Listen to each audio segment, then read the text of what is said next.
Oh my god, what is happening? Early stream, quick, just... or starting soon. I don't know what's going on. Something is different. Built different, possibly. That is zoomed in way too fucking far.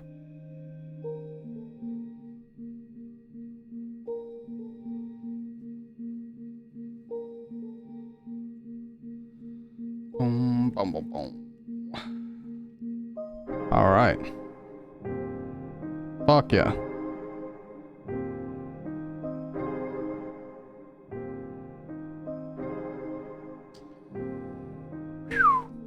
Hey, what's up, Stoned? What's up, Mag? What are you up to tonight, Mag?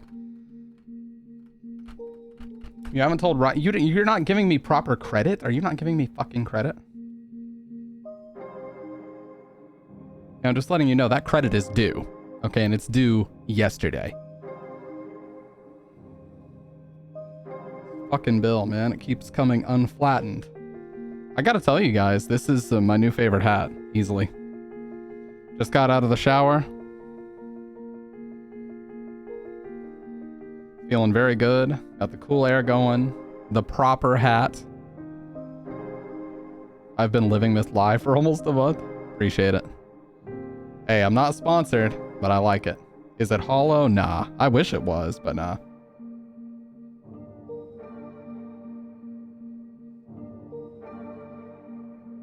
Hey, what's up, Dev? Well, is this part considered hollow? This here? It's considered a trucker hat on their website. Yeah, it's very shiny material. But yeah, not hollow or anything. Yeah, my brain is extremely hollow. There's only like 2 peanuts in there, and sometimes they fire up and I have a quick solution to a puzzle or something. Most times, no. I'm just sitting here being a complete shill. How could I be anything but a shill?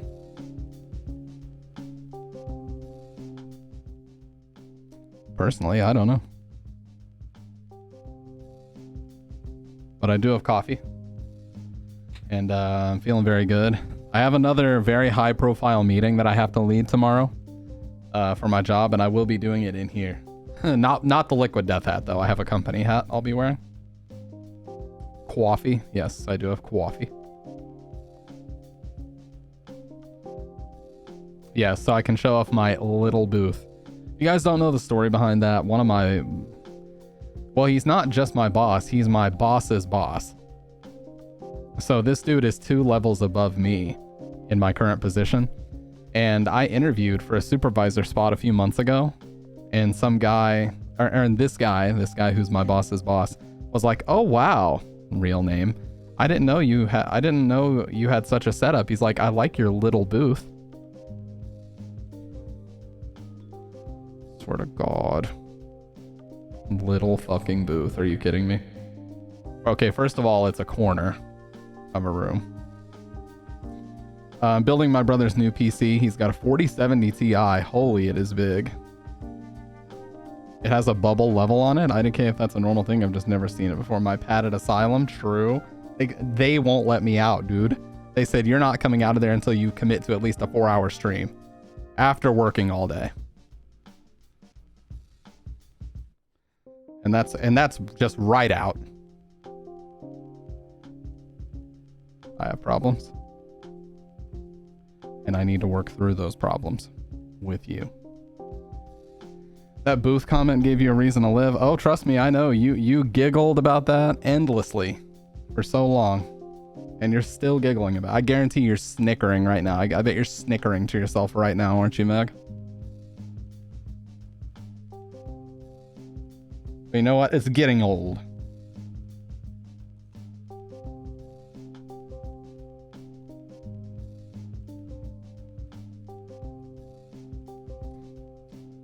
It actually is kind of cold, but that's good. I'll take it.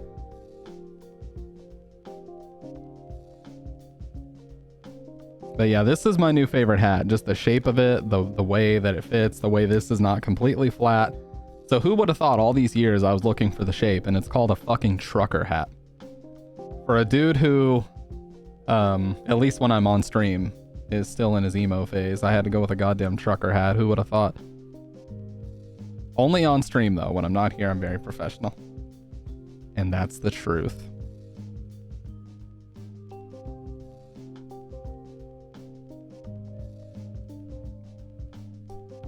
Origins is my secret favorite. True. Travis O'Grady. Let's go.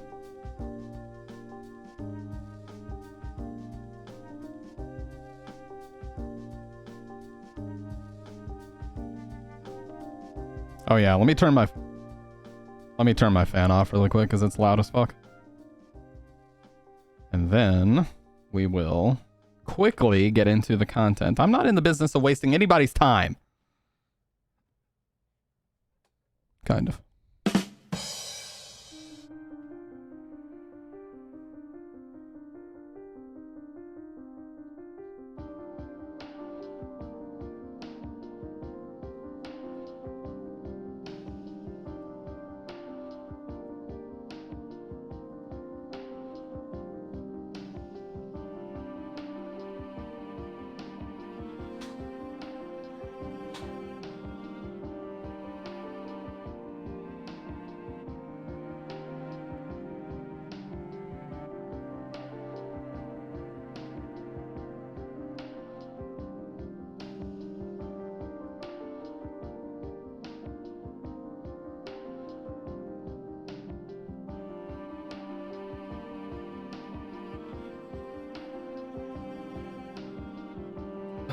What's up, bros? Sup? You can't just come in here saying sup. I mean, you can. You're the real. You are the one and only Rose Thrills. Trucker hats are like baseball caps, but instead of having team logos, they have something funny about titties and or beer. I fucked up. I should have bought one of those. Plain and simple. I screwed up.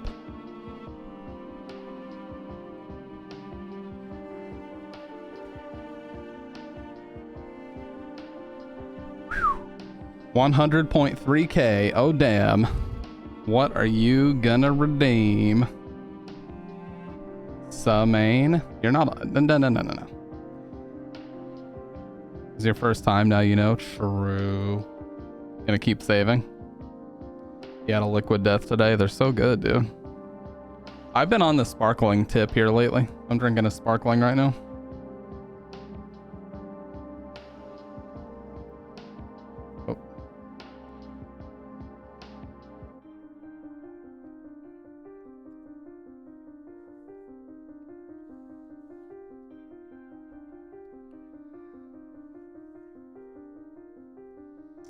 You'd have more of the app. Yeah, the app doesn't let you redeem the bonuses for some reason. It's really weird.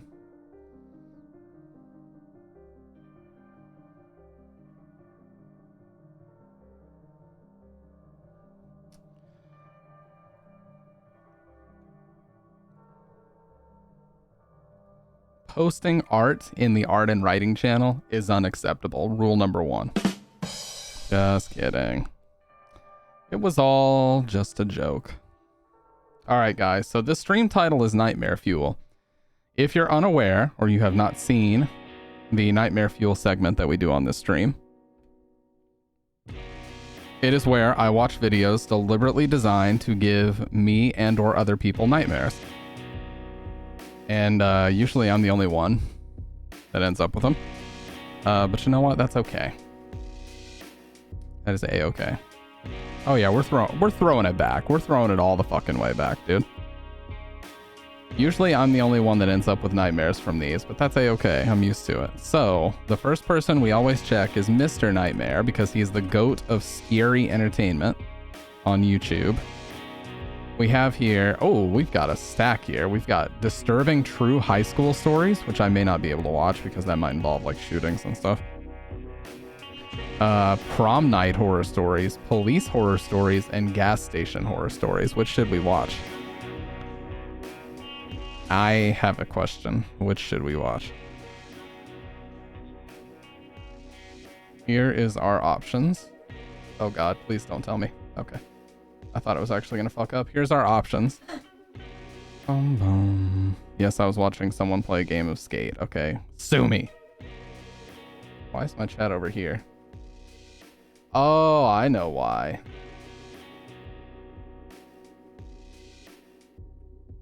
$8.55, okay.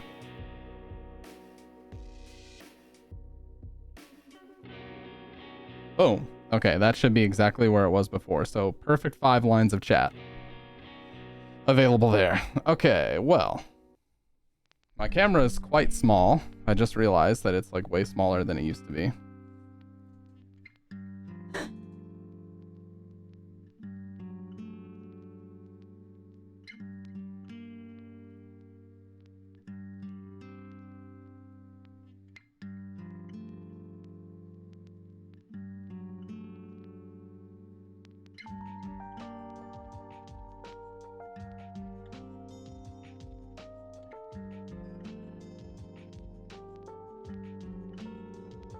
Oh, damn, dude. I nailed that shit. That shadow, let's go. Nailed that shit. Okay. Let's watch the shortest one, which is Prom Night Horror Stories.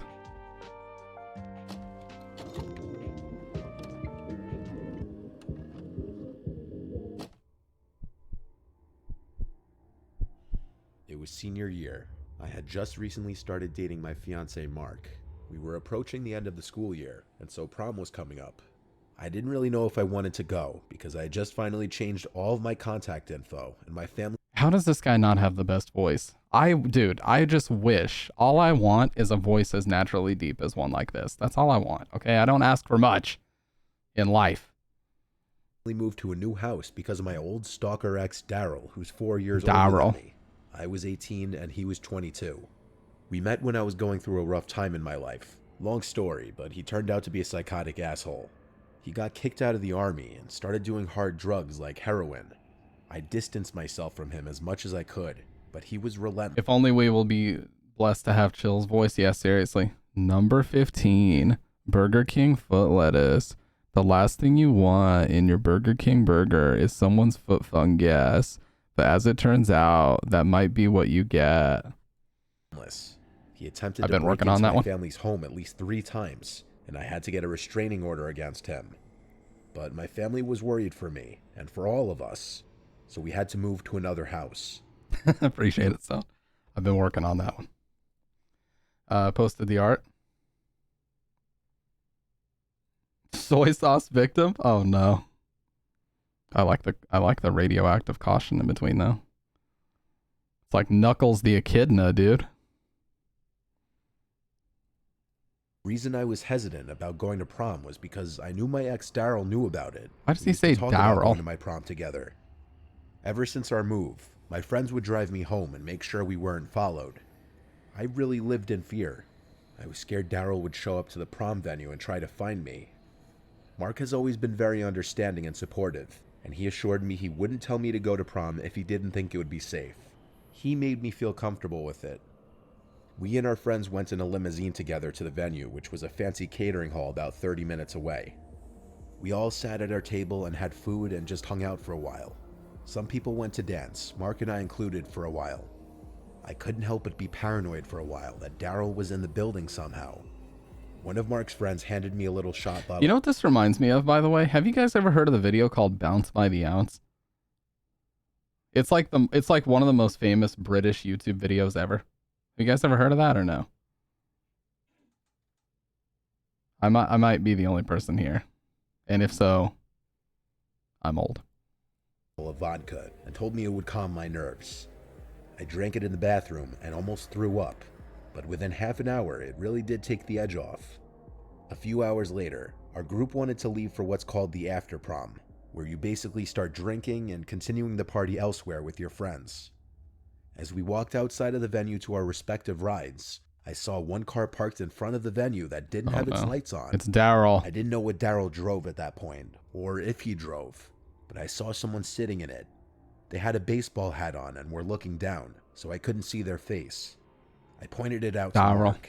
He told me to relax, there's no way it's him. We got in our friend's car who was picking us up, and we drove to our friend Melissa's house, who was having a little after party. The whole ride, I kept looking behind us, seeing if we were being followed, but I couldn't tell because there were so many cars on the road. I remember Mark whispering to me, "Relax, everything's fine," and he held my hand, and it helped calm me down so much. We arrived to Melissa's house. Damn, Mark is a real There were already friend. people at her house. At the peak of the night, I'd say there were 20 people there, and everyone was drinking. Eventually, Mark and I wanted to go home, so Mark called his sister to come pick us up. And when she got there, we went straight out to her car. I looked around the street for any sketchy-looking cars, but didn't see anything. And at this point, I officially convinced myself I was just being paranoid. Mark's sister drove us back to their house, where I would be sleeping over. Durrell. It was just his mom and his sister home. Name is based off a book where they call black substance that turns people into monsters soy sauce. The artist loves zombies or eldritch beings. Ah, okay. See, I just thought you were making a joke about soy betas or something. Like, that's how degen my brain is. I thought that's all. His dad is a retired cop, but he was still working at the time, and he was working a late shift that night. His mom was already asleep. It was very late. Mark and I just went downstairs to his room to crawl into bed. The whole den floor of the house was his floor. It had a mini kitchen, bedroom, and living room. His floor was level with the backyard, and so it had a back door. It was a warm night, so some of the windows were cracked open. We were watching a funny movie. Oh, that's a great That shot. was when we heard a bang on the glass door that led to the backyard. The sliding curtain was covering the door, so we couldn't see who or what did it. I shrieked, and Mark jumped up to open the curtain. No one was on the other side, but there was a post-it note slapped on the door with the word "bitch" on it. He found me. He followed me from the prom to Melissa's house to here, and he probably heard me laughing and knew I was down here. My paranoia was right all along. We went upstairs to Mark's mom's room and woke her up, then called Mark's dad and the police. Waiting for Mark's dad and the rest of the police to arrive felt like an actual eternity. When the doorbell finally rang, followed by loud knocks. No, I heard Bridget coughing. I was asking if she was alright. Went out on jet skis and didn't put on sunscreen in the back of my hands. Oh boy, they're fucked. Oh no. Mark and his mom went to go answer the door. It was the police. I had to explain the whole story with my ex, and the restraining order, and now being followed by Lock him up. They asked if there were any cameras on the property, to which Mark's mom said no. Then they asked me if I had any texts from him, or if perhaps I knew where he lived. I told them I didn't have his number anymore, and I had no idea where he lived anymore either. Mark's dad finally arrived on the scene. I took the post-it note from the door home with me to try and compare it to other handwriting from Daryl, and it definitely matched. Mark's dad gave me a ride to my house in his police car so that we could be sure I wouldn't be followed. During the ride home, I called our home phone and my dad picked up. I cried to him into the phone hysterically. After arriving home, my parents were waiting in the front for me. Mark's dad assured my parents we weren't followed. During this period, Mark and I couldn't go to each other's houses. Mark's parents had security cameras installed the same week, and this next part is truly unbelievable. One of the side cameras on their property picked up motion, which alerted Mark's dad's phone. He grabbed his gun and ran outside to the smell of gasoline. Oh my He followed god. the smell until he heard the sound of liquid being poured out of a can, and there he saw Daryl pouring out gasoline on the sides of their house. With his gun drawn, Mark's dad yelled at him to drop the can and put his hands up, and that was the moment Daryl was no longer going to be a threat to my or my loved ones' lives. I call it the sweetest justice that my future fiance's cop dad was the one to arrest my psychotic ex-boyfriend who ruined so many years of my life and had me living in worry. He was sentenced to over 30 years for his crimes. Oh my the worst god, of which, got of him. course, was attempted arson on a police officer's house. Yeah, doesn't get much worse than that. Holy shit.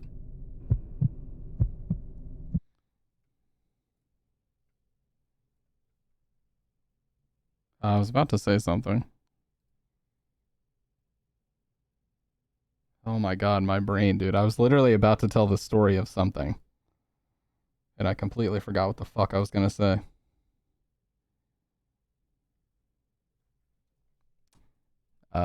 Maybe it'll come back to me, but I'm just gonna play the video in the meantime because I can't remember shit.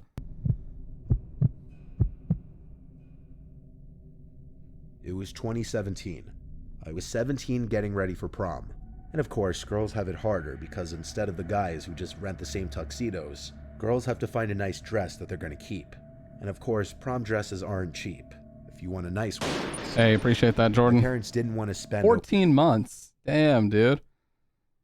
I did not realize you were over. I mean, I knew you were over a year because you got the chainsaw, but you always had the Prime Gaming thing, so it's tough for me to tell. Appreciate the 14 months, man. You guys are insane. for $200 for a prom dress. So my mom suggested I look online for a used one. She'd even help me. We scrolled on Craigslist and Facebook Marketplace, which had just become a thing back then and wasn't as popular as it is today. There wasn't really any luck on Facebook Marketplace, so we mainly searched Craigslist. We Yeah, I found a don't listing envy for that a girls have dress to that do we this. both liked. It was a navy blue evening gown, $50. It said it was worn once for prom. The seller lived pretty close too, so I contacted Prom dresses. Because dudes can just go and like rent a tuxedo for $50 or some shit. But girls have to either buy or rent a much more expensive ensemble, as they say. Just like haircuts. Haircuts are very biased. Like women have to set an appointment and shit. They got to go pay like $100+. Meanwhile, I can just go take like a $20 bill and get a fucking, quick cut at a barber. listed on the listing, and in under 10. No, I'm just saying I don't have to, but that's the difference. Like if we weren't dating and you weren't cutting my hair, then I would have to go do that. She looked at me and was like, whenever I said that, she goes, I was like, what the? Dude, I know that you do it. I'm just saying I have that opportunity. Okay. 10 minutes, I got a text back. After expressing my interest and asking a couple sizing questions, the person offered to come to our house to drop it off to us. Oh my God, my mom Mac, that's said crazy. no to having someone from Craigslist come to our house. So I said we'd come to them that day. I asked for their name and they said Alex. Honestly, I assumed that Alex was short for Alexandra. My mom offered to come with me. I felt more comfortable if she'd drive me. When we got to the address, it was a townhouse in a congested area of town. The townhouse was on a dead end. My mom asked if I wanted her to come in with me, and honestly, I don't know why, but I thought it would be embarrassing to go in with my mom. I asked her to just wait in the car unless I text her. I texted Alex, and then I went to ring the doorbell. I noticed all the blinds on the windows were closed, which was strange. It was the middle of the day. The door opened, and instead of some young girl around my age opening the door, it was an actual grown man, like 50 years old. He smiled and asked if I was here for the dress. I said, yeah, are you Alex? And he said, yeah. He said I looked just like his daughter, and then said, come inside. Oh, dear I God, looked just back don't. at my mom's car and then went inside the house. Why? He said I should be a perfect fit for the dress. He said he'd go get it, then disappeared into another room. The living room was dark and kind of messy. I took out my phone and texted my mom to come to the front door. Then the man called out from a room for me to come inside and try the dress on in front of a mirror. I asked him if he could bring the dress out to the living room. He said there's no mirror in the living room, and I replied that I'd just like to see the dress first. He left the room and entered the living room empty-handed, and said the dress is on the bed in the bedroom if I want to go look at it. Oh, dear God. I once again asked him to please just bring it out here. Then a knock at the front door. Alex said, "Who is that?" And I opened the door to my mom stepping inside. She smiled and said hello to the man, and he took a couple seconds to say hello back, but without a smile. Now I walked to the doorway of the bedroom, and as I did, he made a noise as if to say, "Don't go in there." I looked into the dark bedroom, and there was no dress on the bed. My mom was in the middle of asking a question when I interrupted and said, "There's no dress." There was a painfully uncomfortable and tense silence, and then the man said, "I'd like you to leave now." My mom and I, without hesitation, left to the car. What the fuck is this? By this? the time we were in the car, the front door was already closed, and I saw the man peering through the kinked blinds. We were both in shock. If my mom hadn't come in, I don't know what would have happened. I reported the Craigslist ad. We didn't call the police though, because there was really no proof of anything, and technically nothing happened. But there was no blue dress in that room. He was just trying to get me into that room, and when my mom came in, he couldn't exactly do that anymore. Thank God I listened to my mom and didn't give him our address. I ended up getting a used dress shipped to me. That prom night, I told everyone this story, and it's still kind of haunting even today. That is fucked up. That reminds me of the Craigslist ad where the guy was like in his 40s and he said he only wanted girls that were 18 to 22 and they needed to be able to cook and clean or some shit. Like, what the fuck is going on here, dude? You wore a bridesmaid's dress. It was fun. The dress was cute. I Guys, I'm gonna keep it 100. I didn't go to my prom, and I did not give a fuck about it either. I went skating with some friends, and I had a way better time than I would have gone to that shit. I did not give a fuck to go.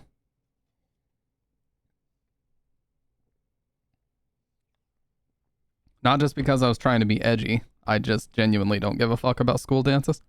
Never have, really. Yeah, you're so shocked, right? Like, I know that's shocking that I would not do that.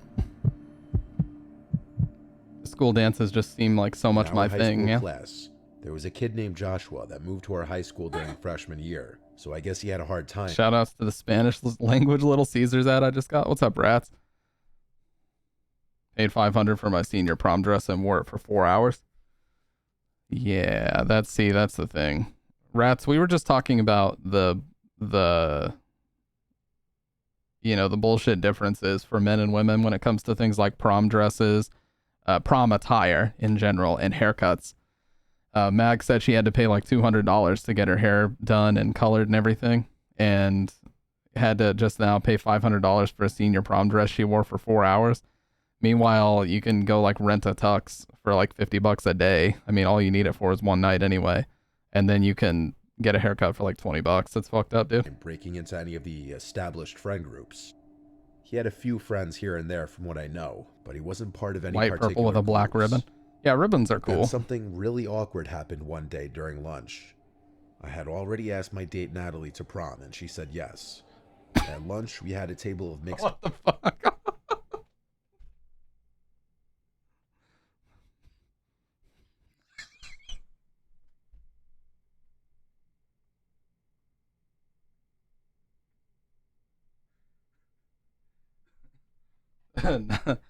Not exactly what I meant, but I'm just gonna fix my eyes forward and press play. Girls, and Natalie was at the table.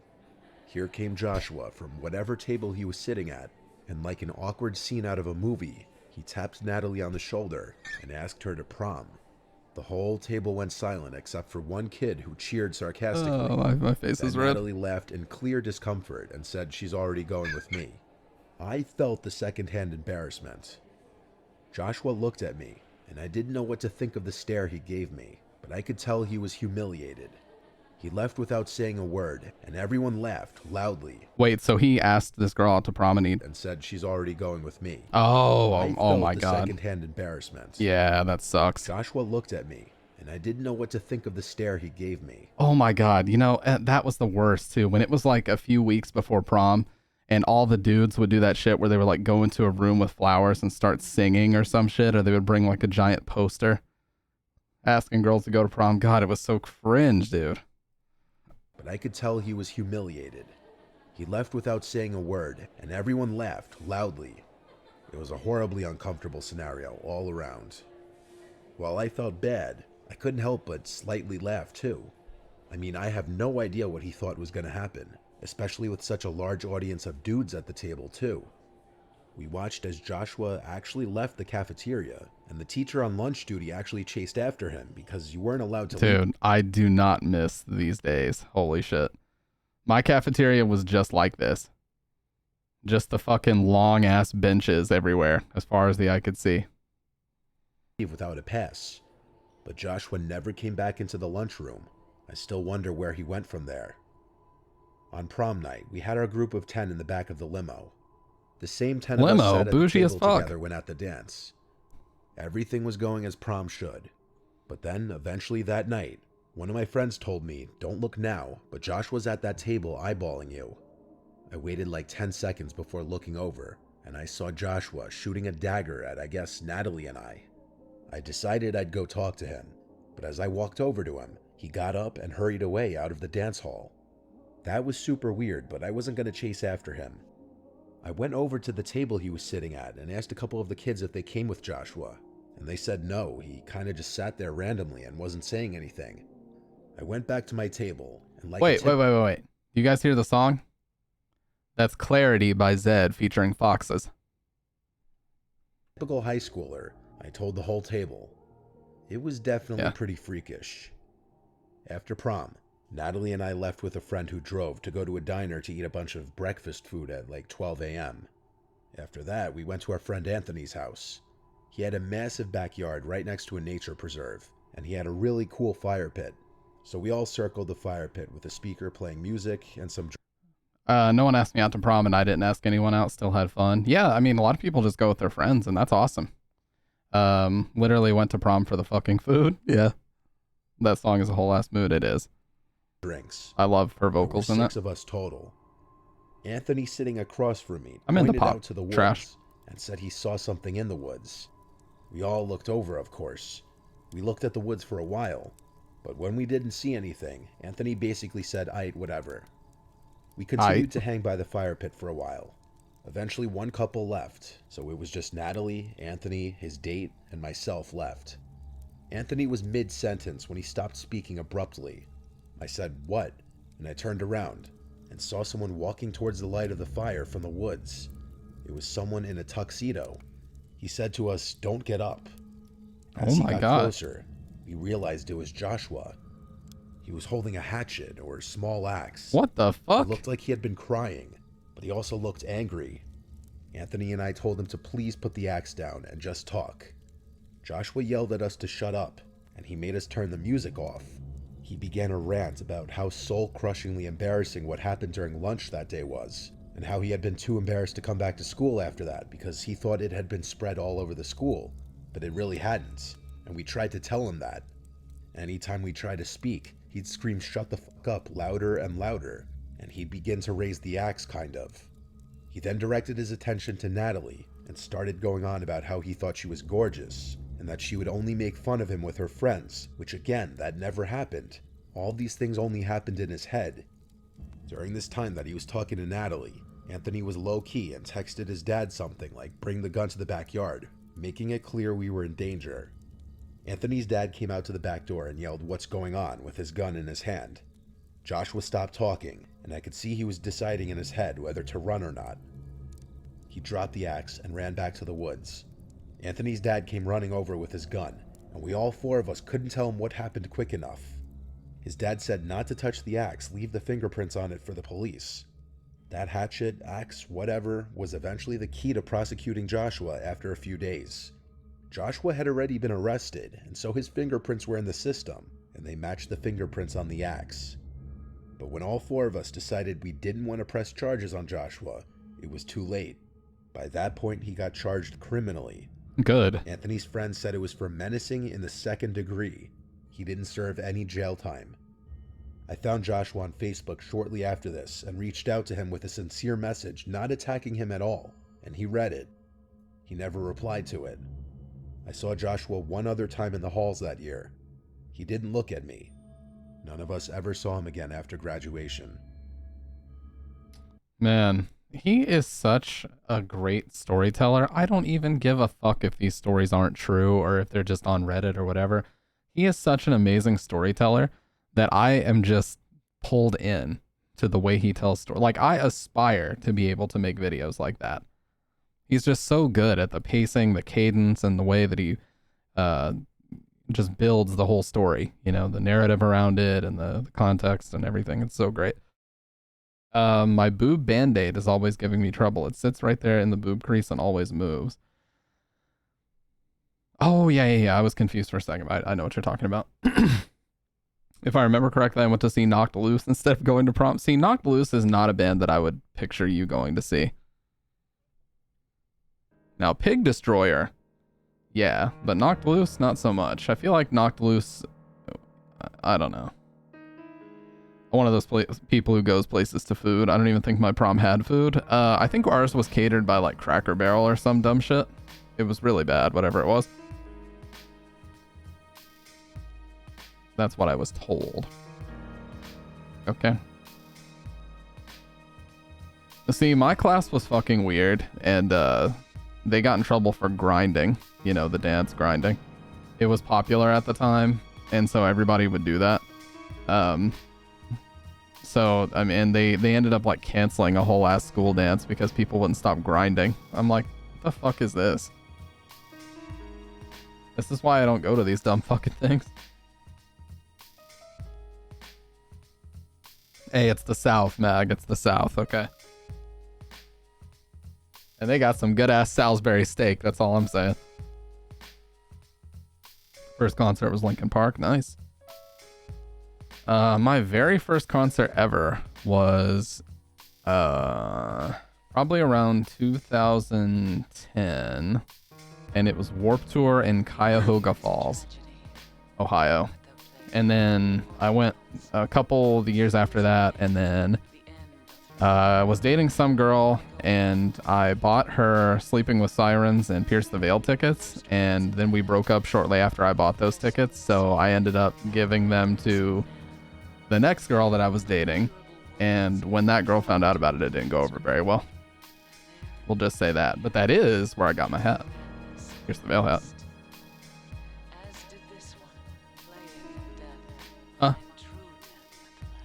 I thought, didn't we just clear this up?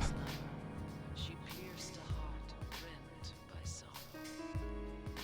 Doth lie invite truth? Doth verity but wear the mask? You're doing the number 3 with no ketchup and no pickles right now. Either way, I went to the 2015 World Tour, Sleeping with Sirens and Pierce the Veil. Jordan, I recommend this one right here. This is a good ass hat. It's a trucker hat, but it's pretty sick.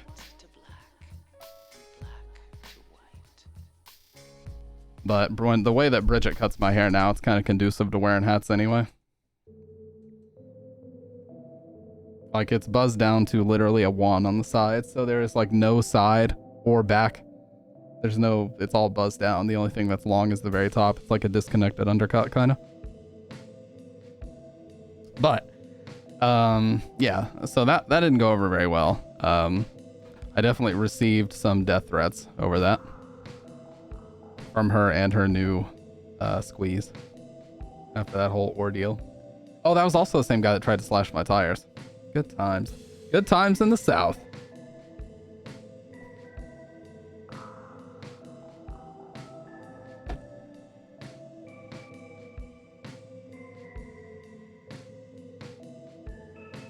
You know what's hilarious about that? Is I actually got dropped off that night. My car was fucked up, and my fucking mom dropped me off at work that night. So because my mommy dropped me off at work, my tires didn't get slashed. That's like the ultimate irony.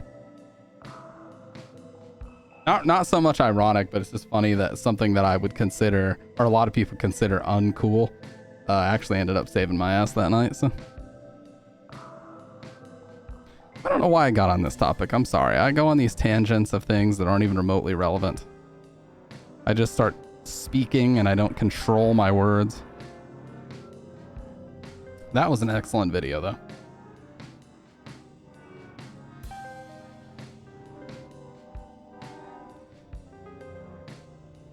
Yeah, Liquid Death is a new hat, and then the Zero hat is another new one.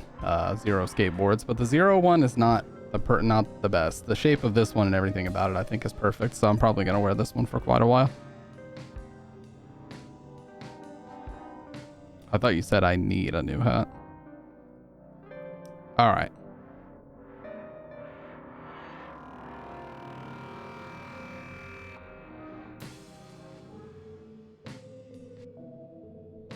Oh yeah, I also, it's pretty fucking crazy. Hang on a second.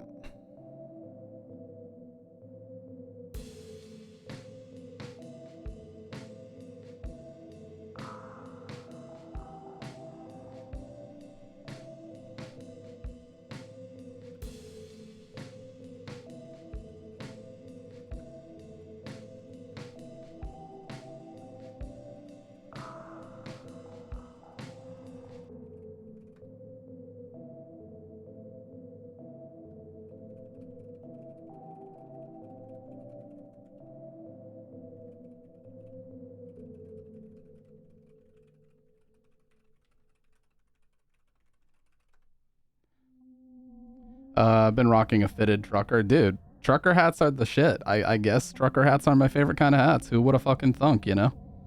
Who would have thunk, for real? I'm glad I grew up in Texas, specifically El Paso, because I didn't deal with any of that shit. Everyone there was nice. Well, the thing about my hometown is it is very, very small. And when I say it's small, it's one of those towns where everybody knows everybody.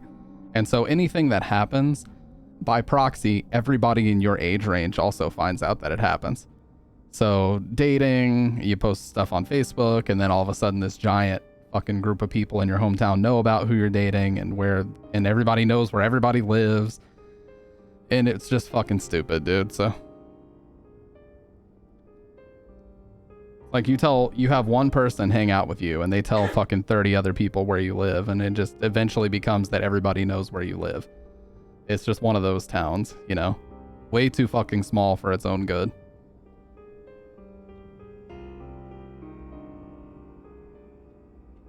So, and everybody knows like what you drive, which to be fair, the girl knew what I drove because I drove her around a little bit. Fucking stupid. Anyways, that was like almost 10 years ago, so whatever. So that was a great first video, but I want to check Nick Crowley.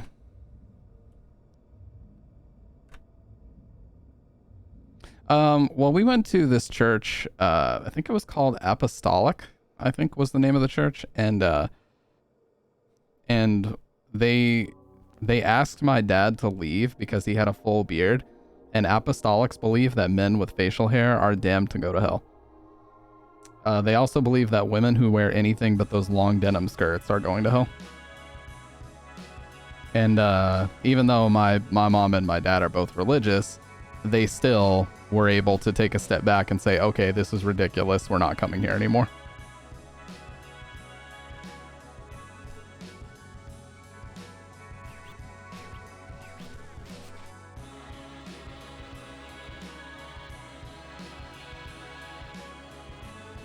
Oh yeah, like I've talked about that before. My grandparents on my mom's side would call literally anything that was even remotely not, you know, kidified and happy and smiley. They would call everything the devil.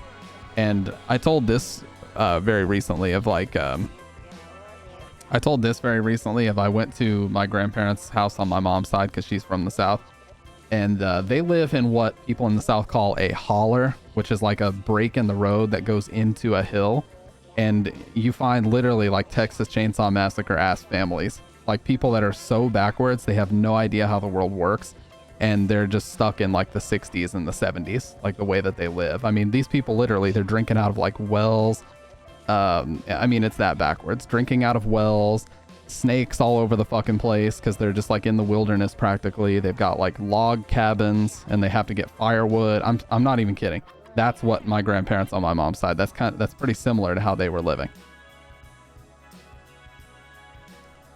And I brought this Godzilla hand puppet over once. It was like the 1998 or something Godzilla movie. My dad had got me this hand puppet where you just press a button and it makes like the roaring sound. It was this stupid little fucking toy. And they called that, not only did they call it the devil, they ripped it off of my hand and took it in their front yard and burned it because they said it was the devil. So that's the shit. Trust me, when you say stuff like that, I know all about that. That was all around my upbringing. I know all about it.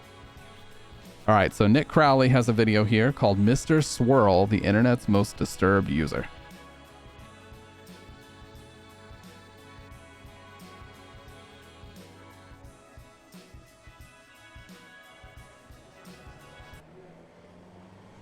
Mr. Crowley is also amazing at making videos. Pattaya, Thailand. Two young brothers enter a local internet cafe, take their seats, and begin playing their favorite games. One boy was 13, and the other just 8. And together they sat there and played the way they always did, getting lost in their screens, wasting the day away, until one of the boys felt a tap on his shoulder.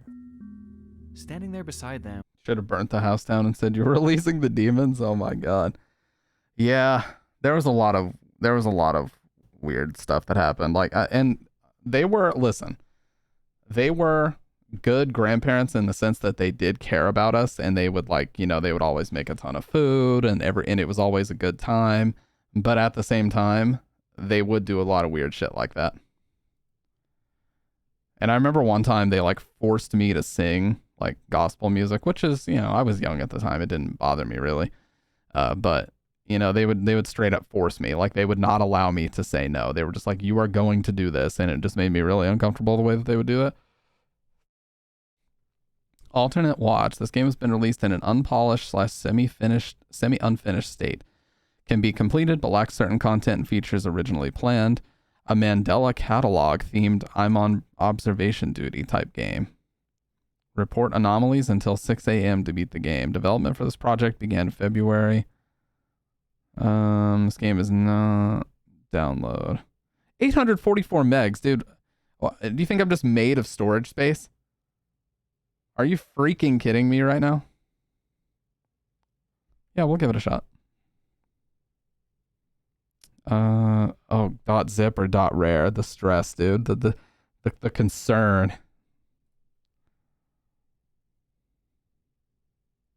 What the fuck is this? You know, some of the most interesting games we've played on here have been from Itch.io. Isn't this also where we got Night of the Consumers? Parents made me date a Christian boy for a bit. I can say this because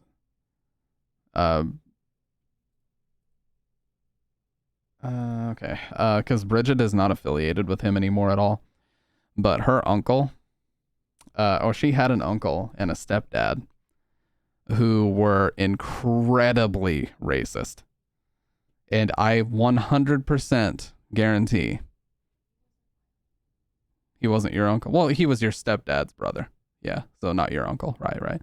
But it was her stepdad at the time. No longer her stepdad. And his brother.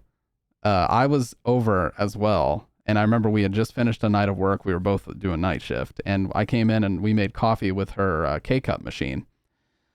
And we go upstairs because she had like a lofted bedroom at the time. And they're watching the news. And they literally just kept on saying, oh, this is why you don't let N-words in office. And this is why we should lynch all of the... And I'm just sat there like, what the fuck am I hearing right now? I mean, they were straight up so backwoods. They had like bibbed overalls on. W Liquid Death Hat. Appreciate it, man. Yeah, I really like the shape of it. But that was literally the most casual racism I've ever experienced in my life. And it just made me realize, like, if I were black, they would not allow me to date Bridget. That was what was really fucked up. You know that's true, right? Yeah, it's true. It's fucked up, dude. Yeah, that's what I was thinking. I was just sat there like, what the fuck am I hearing right now? I don't think I ever actually went over after that. Just because I was like, holy shit. But her mom did remarry and he was not her stepdad anymore. But yeah, highly fucked up. Was a similarly aged child, a stranger to the boys, but a friendly one who strikes up a conversation and eventually poses an offer. Your internet is so shit right now. This is a video from Nick Crowley called Mr. Swirl, the internet's most disturbed user. We're at the very, very beginning. No, it was Bridget's uncle that said we were living in sin because we're not married. My mom and my dad have never really said anything about it. But I don't know how they feel about it. It doesn't really matter to me anyway. But yeah. Yeah. And they did that on Facebook too. Like I think it was one of our posts about how long we had been dating. And he just responds, did y'all get hitched? And Bridget's like, no, we're happy where we are right now. And he just goes, living in sin, period. That's it. That's all he put. No further opinions on the matter. He just said, living in sin. Goodbye. I'm getting out. Hey, what's up, Torn? How you doing, sir? But yeah, Sick Boy, I think this is actually my favorite hat I've ever owned. I'm not going to lie. It's super, super dark black. Super dark black. It has a shine to it. And the shape is like perfect for my big ass head. So I think it might actually be my favorite hat I've ever owned. My parents were racist as well. We're always like, what the fuck? Why do you hate on people? Well, I see, it was funny because extended family were racist, but my mom and my dad were very much not racist. I'll tell this story really quick before we get back into the video. It's very quick. When me and my brother were like 5 or 6, the 2000 Athens Olympics were on and we were watching figure skating. And there was this African-American lady who representing the US doing a figure skating run. And my brother just out of nowhere just blurts, I hate black people. He just blurts it out of nowhere. And my dad paused, because we had TiVo at the time. He paused the TV, stood up and walked over and smacked his ass right across the face. Like just smacked the shit out of him. And he's like, if I ever hear you say that again, you'll be out of this house. I was like, God damn. First of all, I don't know why he blurted that out. But yeah, my dad did not tolerate that bullshit. He smacked the shit out of him. And I don't approve of smacking the shit out of your kids, but he had a major knee-jerk ass reaction.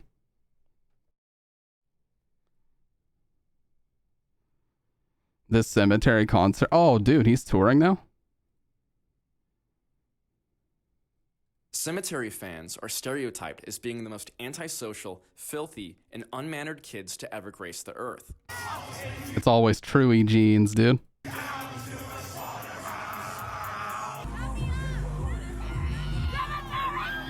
Do you get any play? Do you have any riz? Nah. Whatsoever? Nah. But when we went to the cemetery concert ourselves, what we saw was so much more strange than what we had pictured. What is the average cemetery fan like? Autistic Virgin. Neopunk FM. I brought cigarettes with my number on them to make sure I could Yossify Cemetery. Really? Okay. Yossify?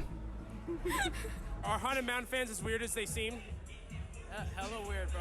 No, I feel like they're based. The most of them are pretty f***ed up. Man, everybody's weird. But, yeah. Yeah. Yes. They want to kill their parents, but they also donate to charity. They love cemetery. Isn't that nice? They would love the person they support. Yeah. Not as much as they love their parents, though, unfortunately. No, not as much. We get shunned! Based all... Oh my god, this guy's mad. Yeah. Not as much as they love their parents, though, unfortunately. No, not as much. We get shunned! We get kicked out of the bathroom! We can't even use a teacher's pencil! They f***ing hate us! We get all the pussy, you already know. Get weird looks because Opium. of style and all that. And just walking through the halls, people think you're a weirdo. I own a bayonet knife. I own a Kurambit. I own 2 guns, and that's about it. I would hold hands with anybody because I'm a globalist. You're a globalist. A globalist?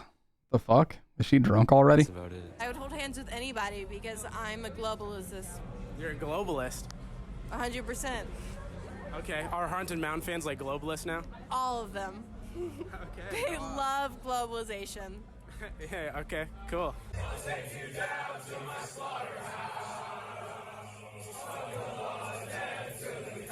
What goes through your head when you listen to Cemetery? Car crashes, civilian casualties. Oh, dear and, God. You ever had crumble cookie? Hell. Just hell and hellfire and demons. And Yeah. does it get scary, or do you have to turn it off at a certain point? Yeah, I have to turn on my my nightlight. It's a Haunted Mountain nightlight. Just f***ing mayhem. Mayhem? Chaos. She is so... Head empty since the second I put Cemetery into my brain. It's a stimming thing. Yeah, it clicks in my brain, so it feels kind of nice. Oh, we got a pit? Yeah, dude, I need to hit one of these shows up. Who do you think would win, Haunted Mound or Drain Gang? Drain Gang. Why Drain Gang? I think they would rise to an Aetherian level and just use the power of God to smite What the fuck is she on, dude? Cemetery. I feel like they both beat the shit out of each other and then both end up losing. Yeah, just somehow they both end up just falling over and being like, damn, bro, I'm hurt right now. Dragon Ball Z, when they transfuse, I forgot what it was called. Transfuse? Yeah, that's what happens. They don't fight. Can I see y'all's best Cemetery impression? What the fuck? Accurate, How do you though. think people will look back at Haunted Mountain in 20 years? They're gonna be like, whoa. They're gonna hate it. It's gonna be so Affliction. cringy. It's already cringy as now and What the... Whoa, what the hell is that? She busted the Halloween makeup kit out for this one. hate it. It's gonna be so cringy. It's already cringy as now and they'll be like, wow, this is what music is like. It's like the Beatles. And it will be revolutionary in our time. Thoughts on new gens? I'm pretty new gen, honestly. I don't really listen to Cemetery that much. Why are you here? Listen, I'm just saying, dude, when are they gonna... Where's Necromancer?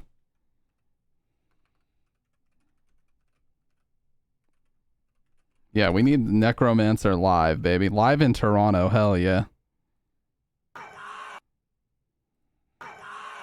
You already know it's about to go down. Open that shit up. Oh, this is Cemetery? What? He sounds country as hell. You already know it's about to go down. Open that shit up. Open that shit up. Well, he sounds country as fuck. Necromancer. Necromancer. I think society ended somewhere around here. Although this song is a fucking banger, the way that he's introducing this, the way that he's starting this shit out, terrible. Ooh, okay, I take it all back.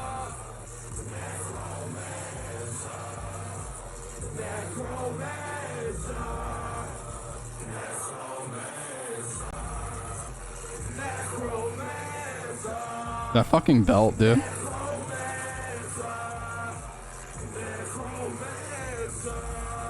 DJ Sorrow, here it comes.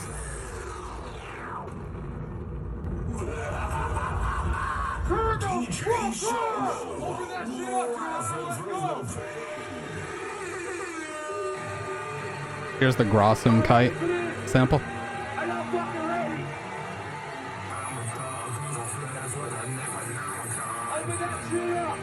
The bell go crazy. He's on a rainbow bridge. Haunted mound.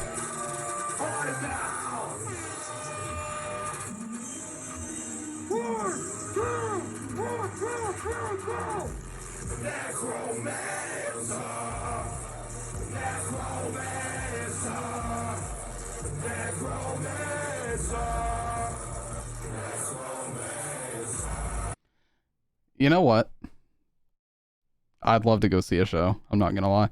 Necromancer goes fucking hard. That part right there, especially in the official video, dude, that is the hardest fucking part. Easy. They have this filter that makes everything look like a snuff movie from the 90s. Look at this.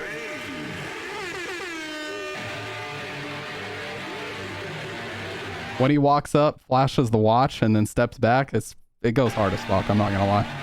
Slaps, as the kids say. Here we go. Yeah, this shot right here. Ooh.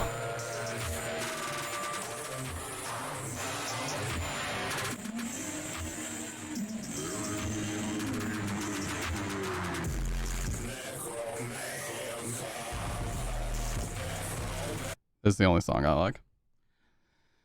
All right, I've shown this, and I've shown this.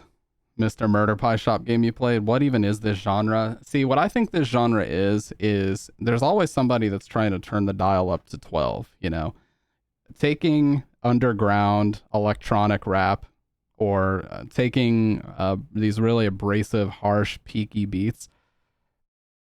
I'd be at serious risk of rolling out if you played Pittsburgh. Dude, I would drive up to Pittsburgh. We're fucking going. If he's even in the tri-state area, dude, it's over. The whole Haunted Mound gang is rolling through.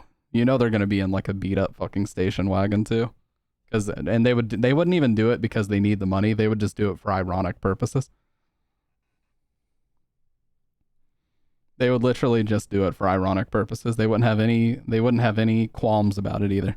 Child, he had a friend who lived. Anyways, let me relax because that song Necromancer does go hard. There was also another one where he had a guy named Buckshot, where they were like acting like scarecrows or some shit. I sent Rats that one time and he was just like, these comments are like a foreign language. 9 Inch Nails. Well, yeah, so it's like if you took Chief Keef and you cranked the degenerate dial up to like 13. You know, you broke the fucking volume knob on a Chief Keef remix and took it up to 13. That's Cemetery. Lived close by that owned a special computer, one far better than the device they were currently using, and one that had any game you could ever dream of playing. And he was headed to that friend's home right now, but he didn't want to go alone. It was an offer that the boys just couldn't refuse. Bitches love Sosa? The child was clearly around their age. They saw no red flags and agreed to go with him, following the boy to a nearby apartment building, then up 7 flights of stairs and into a dark room. But waiting for them inside that room wasn't some sort of supercharged computer, and it surely wasn't a friend of the boys. And instead, it was a monster in every sense of the word. A depraved soul who, years down the line, would go on to become one of the most notorious predators ever to walk this earth. An entity known only at the time as Mr. Swirl. Oh yeah, he also saw the light on Viper or whatever. You'll cowards don't even smoke crack. And these children had just fallen into his trap.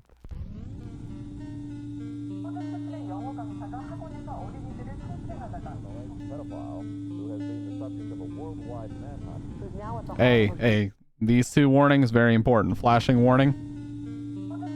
Flashing light warning if you're epileptic. And then this right here may be disturbing for some viewers and deals with topics such as child abuse and... So, yeah. He made you aware. I'm making you aware. There you go. Now at the heart of a global manhunt. Abuse of a dozen or more underage computer software to obscure his own face in the picture. I've never heard of this. I don't hear about a lot of these things from other countries because American content creators usually just focus on American stuff. Hey guys, I just wanted to announce that I'm currently working on two... Nope. Warm up the wrist anytime we get an ad. You guys know what it is. Warm up the wrist and start mashing that right key. Storage. Thank you. It's unclear. I'm sorry. I'm sorry. I'm just conditioned to do it. If they knew what I'm glad he got a sponsor or he was announcing a project, but try to watch the video. Bless you. They were looking for, or if they had just happened upon it by pure chance. But in 2004, German police entered a long-forgotten storage unit where beneath the piles of junk and old appliances, they'd unearth a single hard drive. Once plugged into the computer, the device revealed hundreds of images, some showing various locations, breathtaking scenery, delicious meals, and CP. The images showed scenes of depraved sexual abuse being done to individuals who were clearly minors, with this abuse being far worse than you'd ever imagine. And it wasn't just one child either, as across that hard drive seemed to be evidence of multiple separate instances of abuse, including images of 3 young boys taken in a dark apartment building. The discovery was horrid, though sadly all in a day's work for investigators who encountered things of this nature on a daily basis, and it's a discovery that likely would have never been discussed by the media after that one day had it not been for one unusual detail. Typically, in cases involving CP, those taking the photographs and whenever the whole screen is blurred like that, I immediately get a headache behind my eyes. I can't stand looking at that. Performing the actual abuse will almost always go out of their way to ensure that they aren't shown on camera. That way, if authorities should stumble upon it, they would essentially be unidentifiable. However, the dozens of photos found on this particular hard drive were different. Because rather than hiding just out of frame like all the other predators seemed to do, the man behind these images had instead gone out of his way to ensure he was featured within them, shamelessly inserting himself into every single picture, even posing for them, before, during, and after he had changed the lives of these kids forever. And although his entire body was shown in these photographs, the only thing hiding his identity was the addition of a single effect. One that swirled the man's face into a distorted, pixelated mess, making him completely unrecognizable, and leaving his face to look like this. There was something so disturbingly arrogant about it. Well, 2004, wouldn't they have had software even back then that could have just undone this?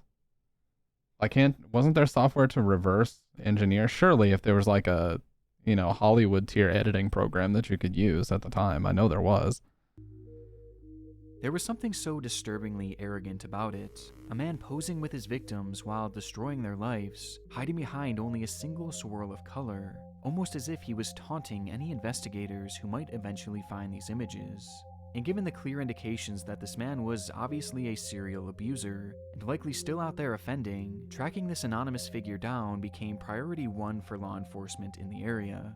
And it's there that he would be given his nickname, Mr. Swirl. And with the swirl being the only thing standing in the way of investigators getting to see his face, most would have assumed that identifying him would be a walk in the park. However, this was far from the case.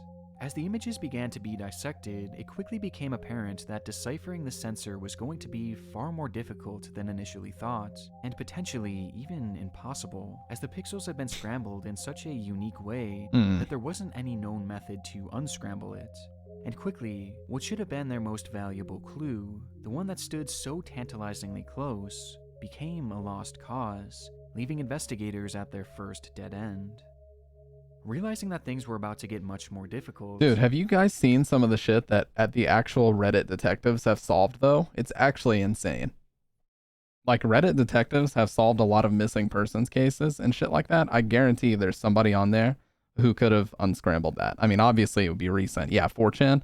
Dude, there's extremely They might be using their talents in horrible ways, but if they decide to use them for good, there are people who can really uncover some heinous shit in the world, and they are on 4chan and Reddit, unbelievably.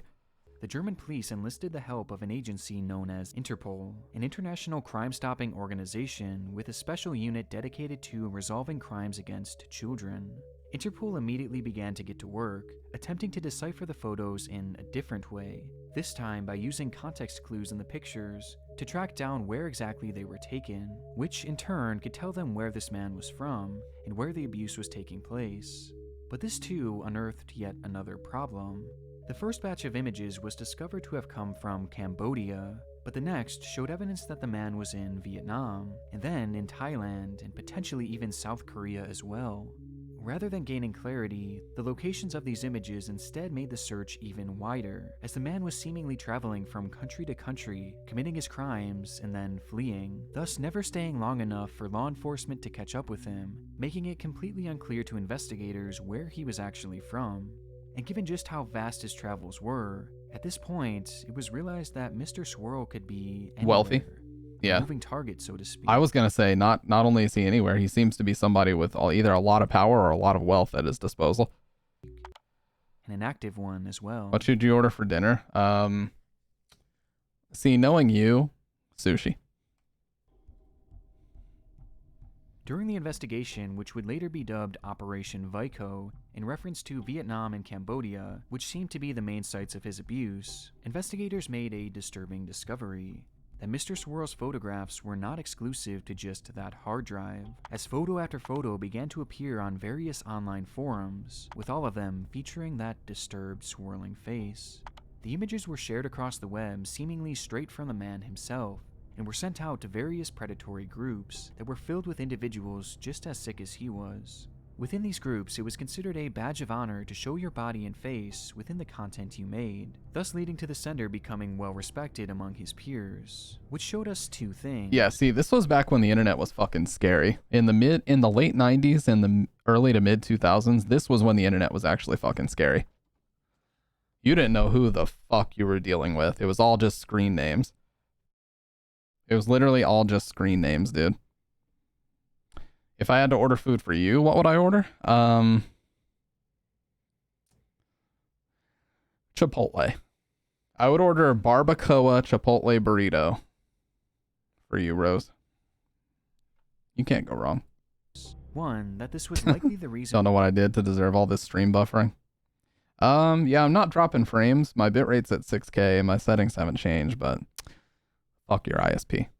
Your ISP is the problem, dude. And why Mr. Swirl inserted himself in these photos, as it had led to him becoming a beloved member of their twisted community, in turn granting him access to all the CP he could want. And two, that the images found on the hard drive did not account for his whole body of work, as in these chat rooms and forums, police would find far more photos featuring their suspect, raising the total from a few dozen to nearly 300. By this point, my parents Mr. wouldn't either. Swirl had been untraceable. Authorities were essentially searching for a ghost. I wasn't allowed to use or play anything online with a mic till I was like 16. They would eventually prove to be integral to their investigation, as for the first time in their hunt, Mr. Swirl had made a key error. Within these postings, Mr. Swirl had forgotten to hide his IP address, in turn revealing the general area in which they had been sent, with the location being Vancouver, Canada. Jesus, this guy's everywhere. Revealed the key detail that he had some sort of tie to Vancouver, and that he was likely a sex tourist, someone who travels to countries that have loose laws around their age of consent in order to be able to abuse children without any repercussions. With Mr. Swirl clearly doing the same thing, visiting multiple countries in Asia, making his material, coming home, and then sharing it with his friends. It certainly didn't solve the case, but it was finally a step in the right direction, and unbeknownst to the team working on Operation Vico, they were quickly approaching an even bigger revelation. As authorities were working hard on pinning down Mr. Swirl's location, some members of the team held on hope that the images themselves could still be unscrambled, and upon digging a bit deeper, one member of the team would actually recognize the swirl as having come from a fairly standard editing program, which revealed something. How the can you swirl not? effect wasn't like a typical sensor or blur. Those effects completely mask or even remove the pixels from the actual photograph, making them nearly impossible to decipher. But this effect did neither of those things, and instead it simply rearranged the pixels of the man's face into a swirling pattern, meaning that this image still contained all of its original pixels, and Mr. Swirl's face was somewhere in this picture. They just had to piece it together. And so, in what must have felt like a Hail Mary at the time, an investigator put one of the images into that very same editing software, then clicked that very same swirl effect, and simply reversed it. Which in turn led to this.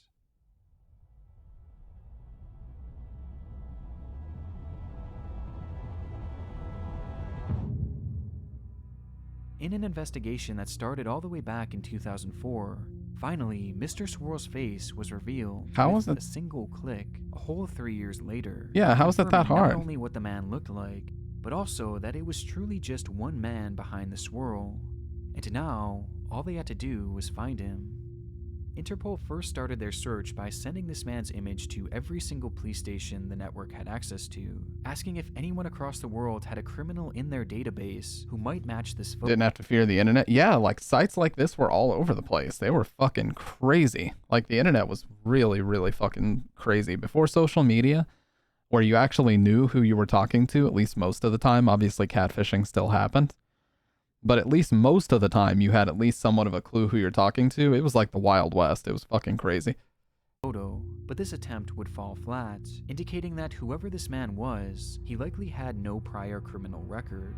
Time was clearly of the essence, and they knew that with every waking moment, Mr. Swirl could be adding to his list of growing victims.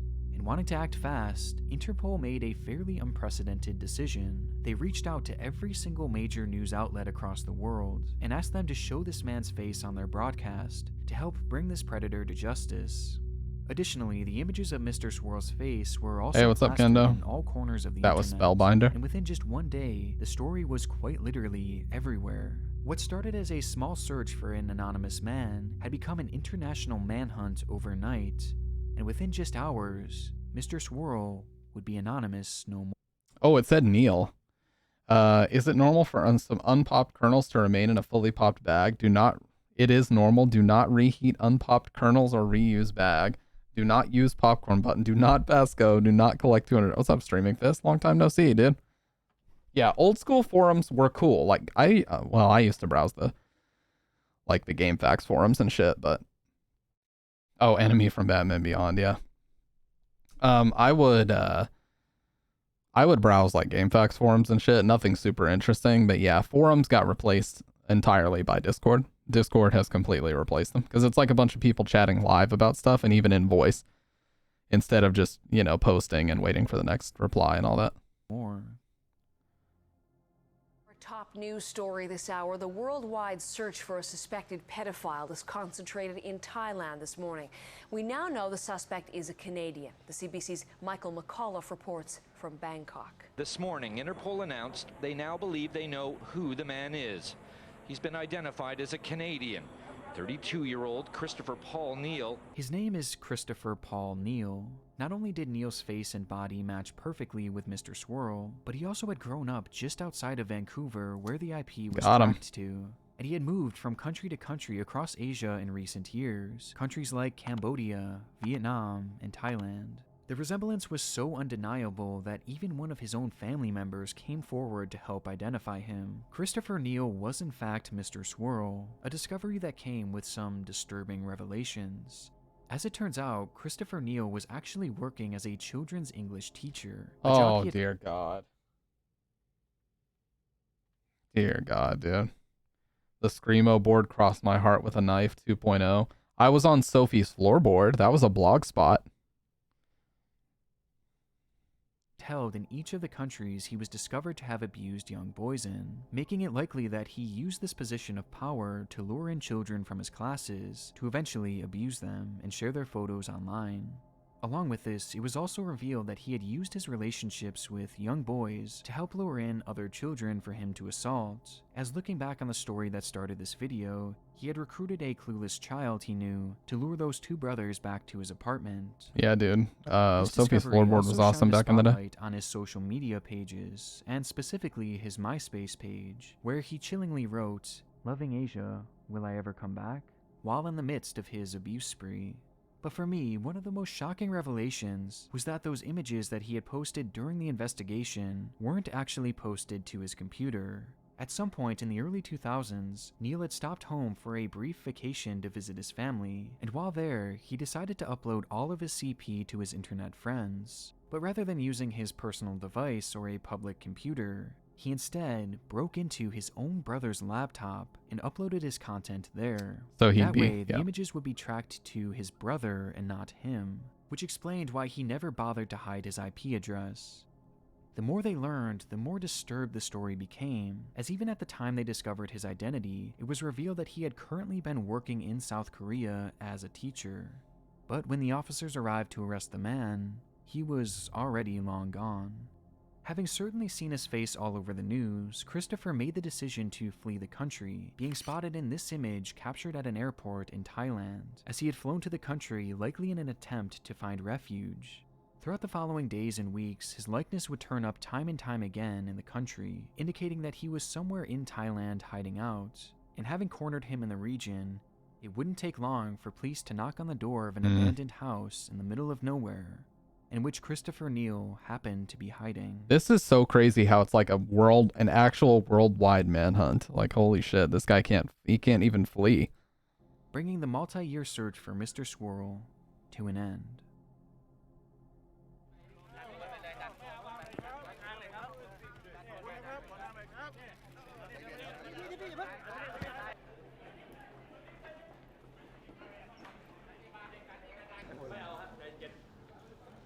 Following his arrest by Thai police, Neal will be charged for his assault on those 3 young boys from the internet cafe, as it was the only crime they could prove had taken place in their country, and with it carried a prison sentence of 5 years.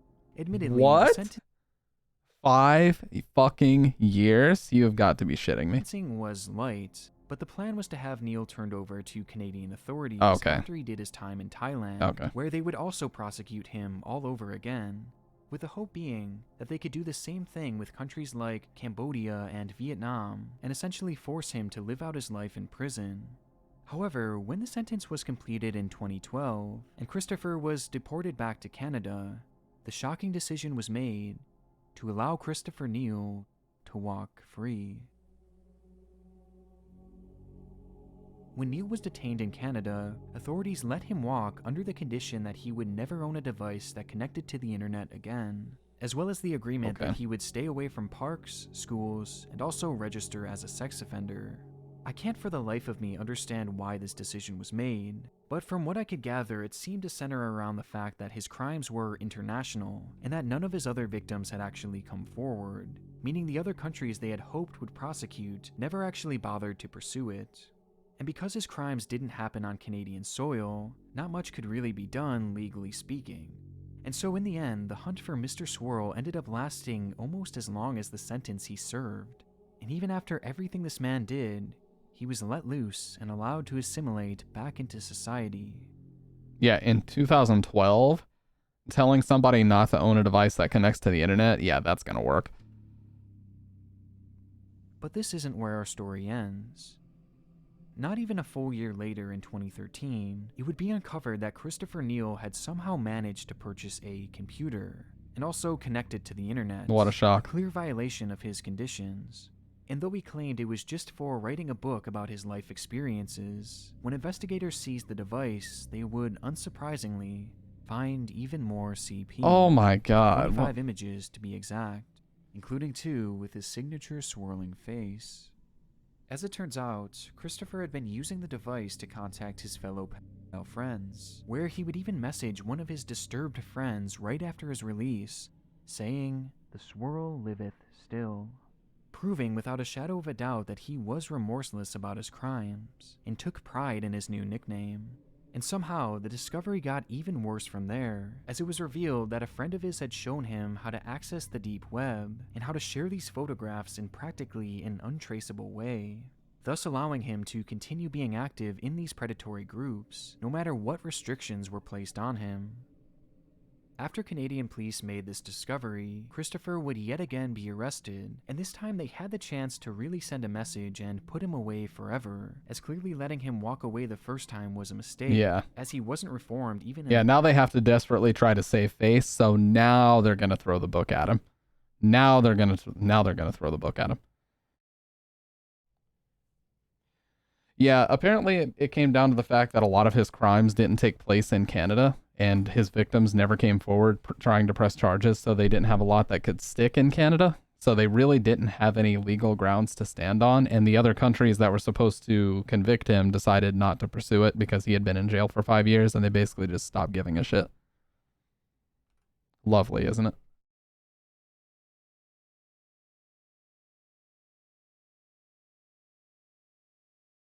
Sorry, I just had to blow my nose really quick. Slightest. And so, to make up for this, the judge would give Christopher Neal the whopping sentence of just 5.5 years. Fuck with me. time served, meaning that he would only end up in jail for a little over 14 months. The prosecution praised the sentence as a win, and Christopher vowed to change his ways, but it just doesn't sit right that as of 2016, Mr. Swirl, the man responsible for dozens and dozens of instances of extreme child abuse, which by the way are just the ones that we know of, is a free man, now living a normal life in Vancouver. And worst of all, he now has access to share this material through untraceable avenues, meaning that there is a good chance that he could still be out there obtaining, sharing, and who knows, maybe even producing his content. The case of Mr. Swirl is such a frustrating one. For once, a case of this nature gained worldwide attention and was pursued by the full extent of the law, with the folks over at Interpol doing a fantastic job with the case, only for it all to be deflated once he was finally captured. And just knowing that he's out there living a normal life after all this, after all the lives that he's forever affected, makes this one of the most disheartening cases we've covered to date. Yep. Yep. That is incredible. Yeah. I mean, there's no other way to go about it except for the fact that AO lives in my city. Yeah, there's no way else to go about that except for the fact that they dropped the ball horrifically. I think that's putting it lightly. Like you said, Kendo, cybercrime laws should have been implemented and enforced around that time. So, I mean, he should have gotten like a minimum 15 to 20 years. And even that should have been, even that wouldn't have been enough, in my opinion. Wow. That's probably the most blatant example of the justice system dropping the ball I think I've ever heard of. The fact that and this person here, 100%, the fact that it took years to unswirl his image is insane. Yeah, if it was so easy to unswirl it, why did it take him fucking years to do it? The fact that there's petty weed dealers sitting in prison for decades to life, yet a serial child predator is set free, really puts into perspective what governments actually care about. True. 100% Mike Milley.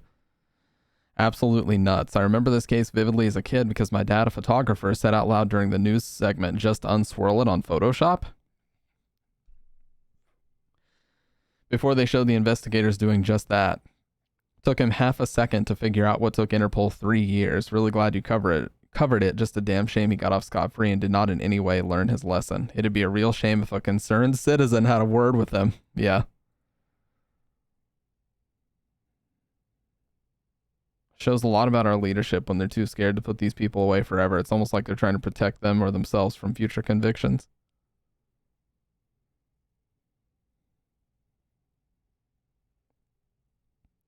Clearly he was well. Oh yeah, for sure. That's what I was gonna say. This dude has to have connections in high places. Has to.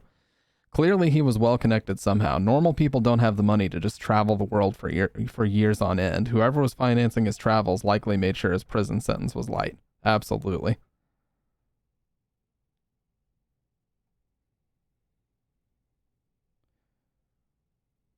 life sentence at minimum. I mean, yeah, considering the multiple instances of it, yes. Clearly, people in power in Canada sympathize with this guy because they have a lot in common. Ooh. God damn. No, this was another guy named Mr. Swirl, but his name was Joseph something. No, Christopher Joseph Neal, I think his name was. But he was basically posting videos of himself, or photos and videos of himself abusing kids, and he got arrested in Thailand for it. And then he served 5 years in Thailand, and then he got shipped over to Canada, where they let him off scot-free, essentially, under the conditions that he wouldn't purchase a device that can connect to the internet, that he wouldn't upload stuff ever again. Oh, that's who funded his travels, most likely. Yeah. And the third condition was that he would register as a sex offender. So he did all three of those things. And then he did all three of those things, and they just let him go. Surprise, surprise, he got a hold of a laptop again and started uploading it, and was even bragging to people, saying things like, "The swirl liveth again." So he was rearrested, and this time they sentenced him to the whopping charge of 14 months. So as of 2016, he is a free man. And he apparently learned how to upload this stuff onto the deep web in a way that is essentially untraceable. So he's been free ever since 2016, and nobody gives a fuck. Good job. Good job, Canada.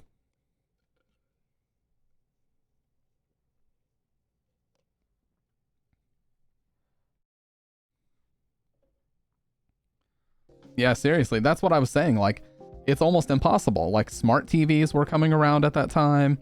It's almost impossible to not have a device that can connect to the internet. Like, even fucking flip phones at the time had like a text-based web browser. You know? So if he had a cell phone in any way, shape, or form, he would have access to it. And there's no way around that. Spooky game now. That was a crazy video. Nick Crowley makes some of the greatest videos, man. He really does. I think I already extracted all this. Wait, did I really not? Why is the .rar here?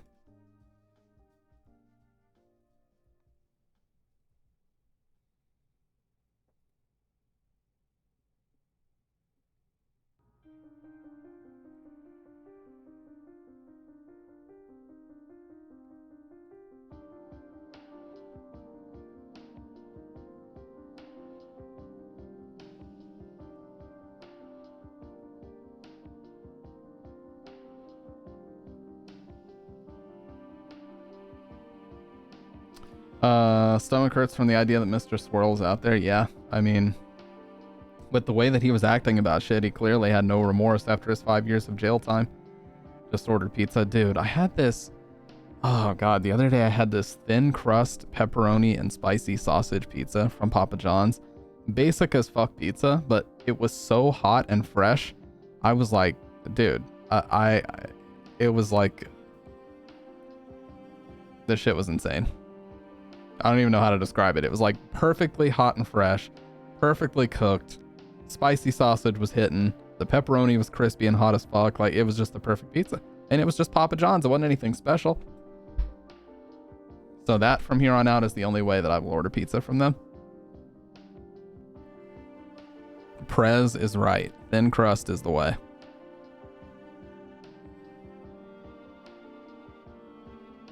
Yeah, dude. It's amazing. All right, alternate watch. Oh, it's an Unreal Engine unpacker.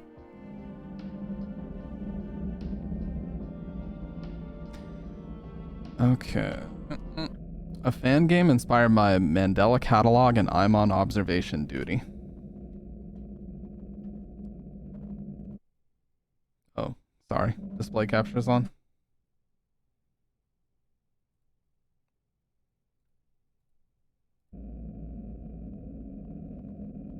I appreciate it. See, you know, sick boy, you just know. I was moving the mouse over, and then I see you update. You know, you just know. Borderless, full screen.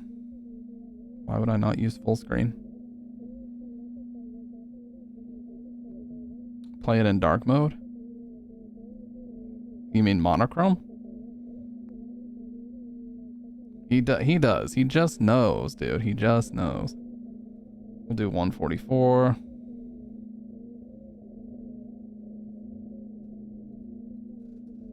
Turn on color. Okay.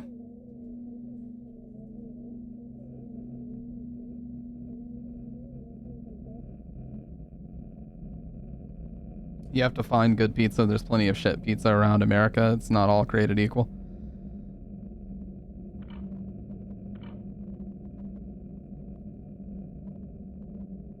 Oh.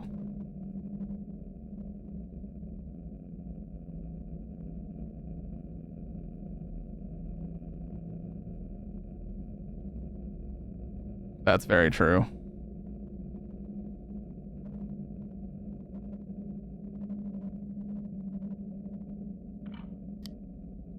Why can I not select it?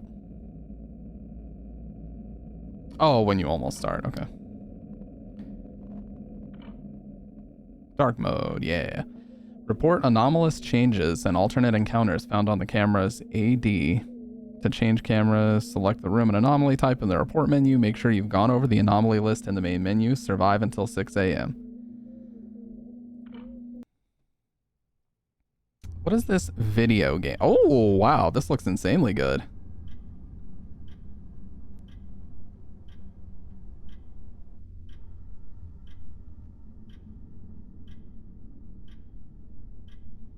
This is like some unrecord shit. Target. Oh, threat level vague. I thought it said target level vague.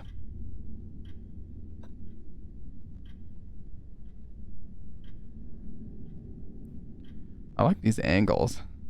These kind of harsh angles. Animatronics popping up so I can adjust my volume. If the game's too loud for you guys, please let me know and I'll turn it down. Dark mode will be very, very hard. Well, I'm a god gamer, of course. The game is I Spy.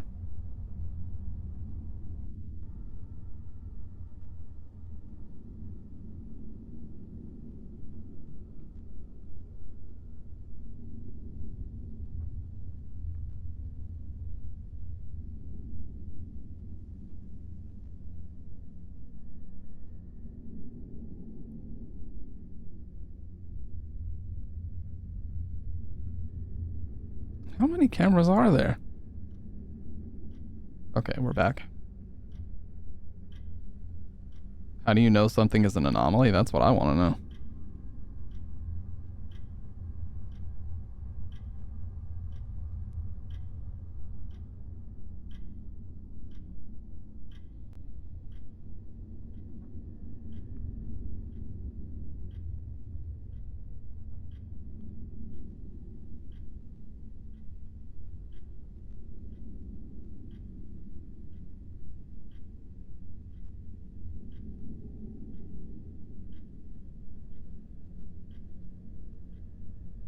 Threat level evident.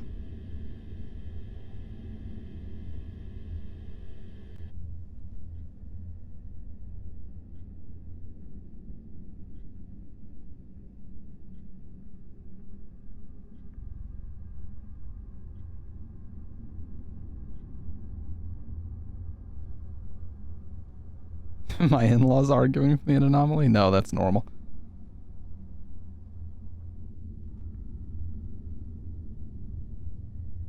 I like the way the flashlight reflects on the rest of the room.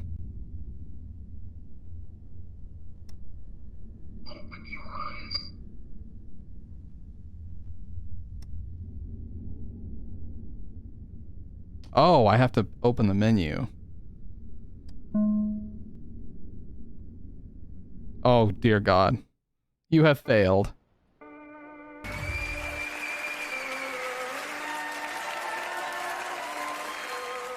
Simply incredible.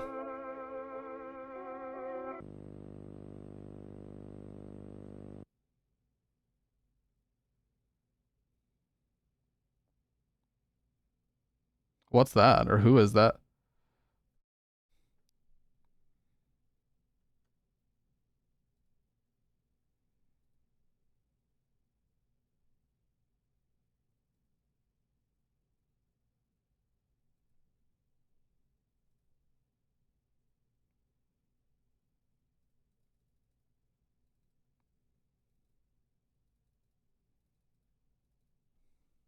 Oh, what the fuck? Your leader, excuse me? Let's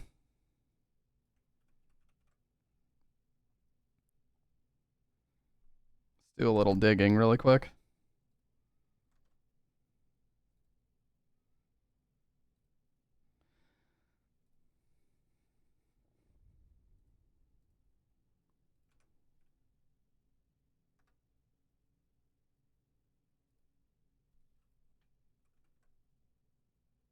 Yeah, it literally says no accounts found.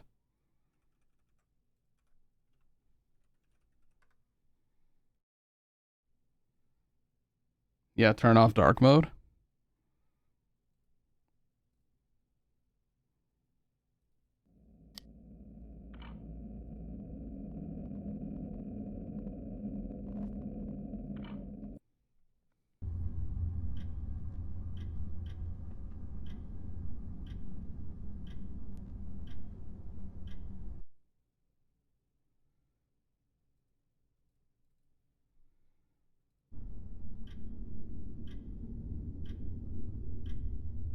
Anna Molly. Yeah, dude, great song. Want to scan as much as you can and look for tiny differences.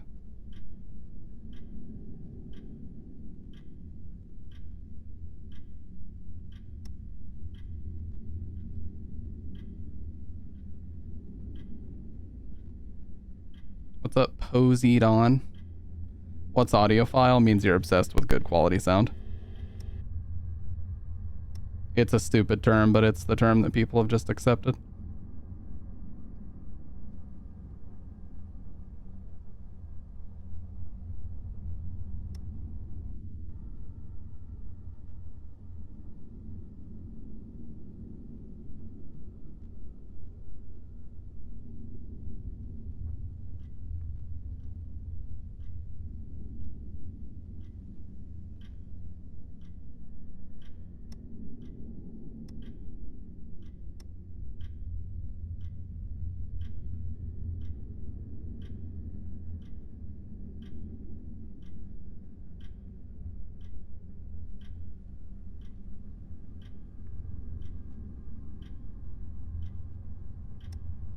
Oh, shit. Yeah. I'm so dumb. Well, that's not going to be right.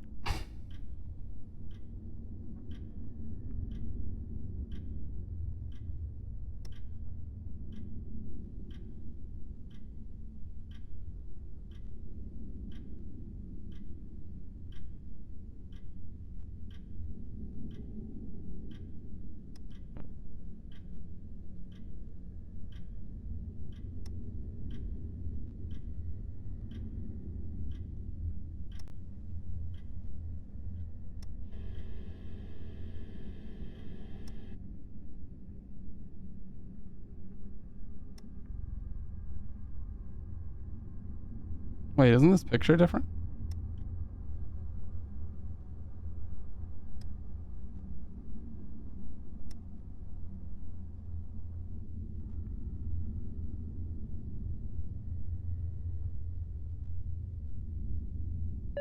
Yeah. Yeah.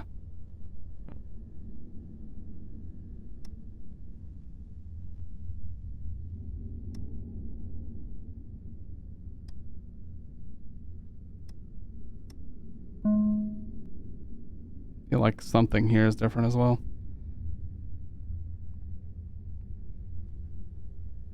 Yeah. I'm actually awful at games like this, so I'm just kind of winging it.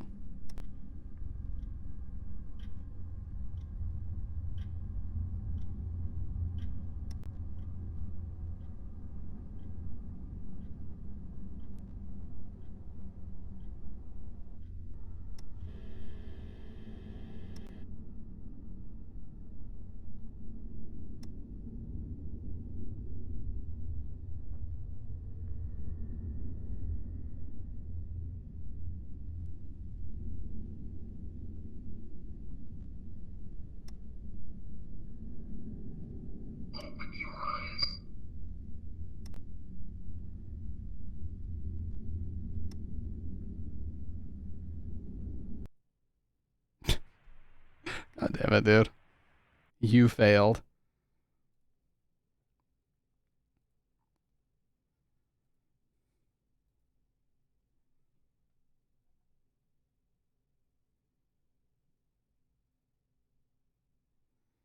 Gotta make sure. I gotta love how I need to watch in 480p.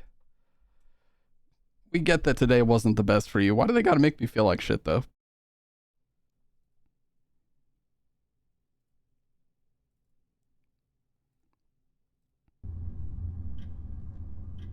We get that you're having a rough time. You're dog shit at this game, and we hope that someday you'll figure it out.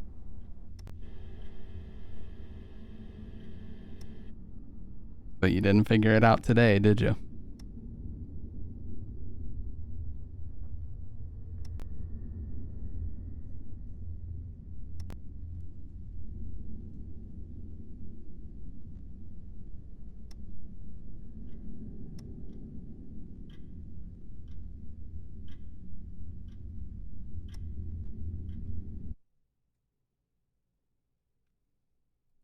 Oh, by the way.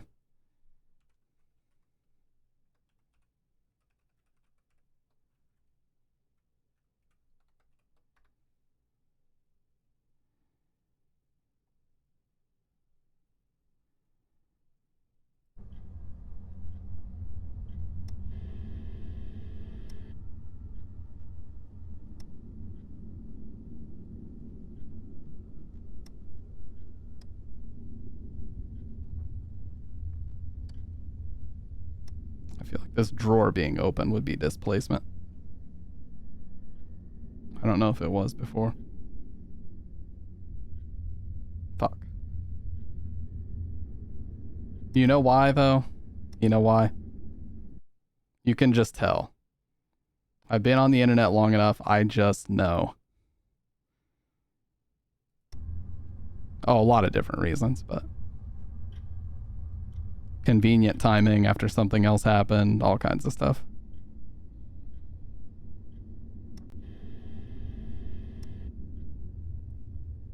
Damn it, dude. This is so fucking hard.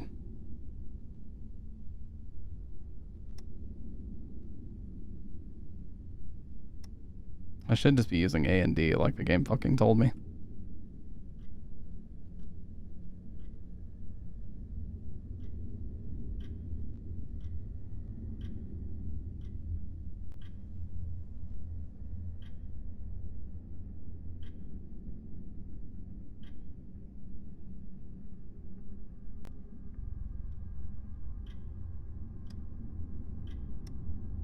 Apple missing in kitchen. I mean, the most I've been able to report so far has been one. Okay. Two. Two was the most I've been able to even report. Trying to like study these very closely as far as like the placement of everything.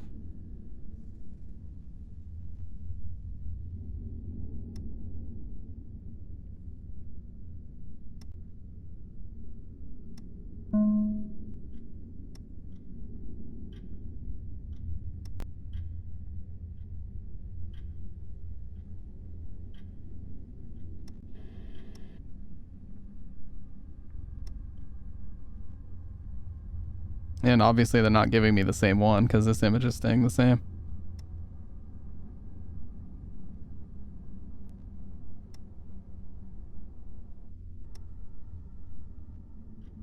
Dude, dark mode would have been fucking impossible.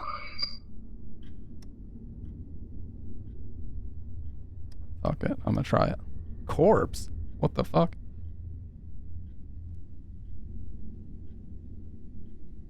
I highly doubt this is gonna be it. Oh.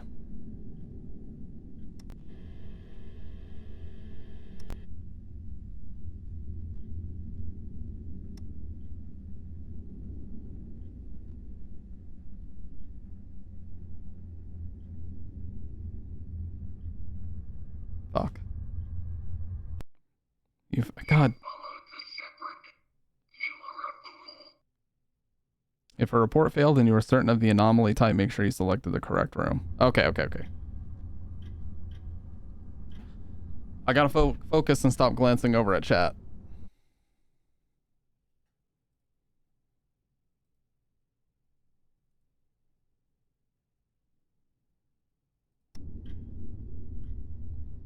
And let's finish the coffee.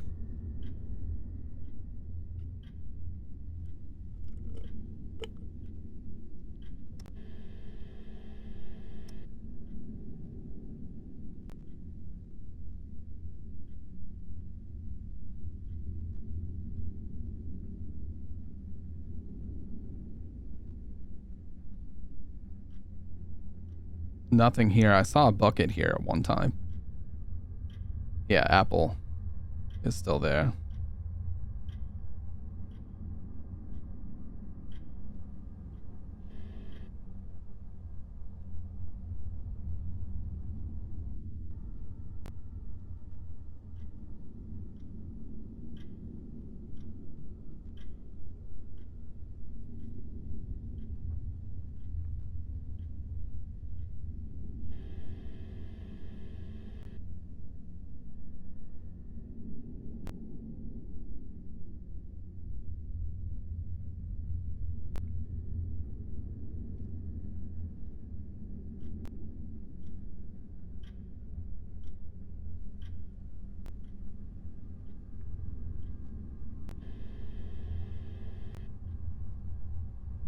These have been the same every time so far. It's the corners. I don't really pay attention to the corners.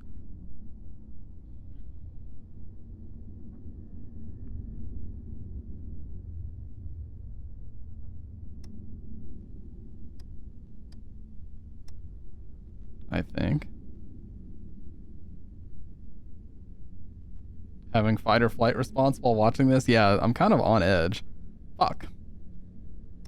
Just because I haven't seen a jump scare, but I have a very, very strong feeling that there is going to be one here soon.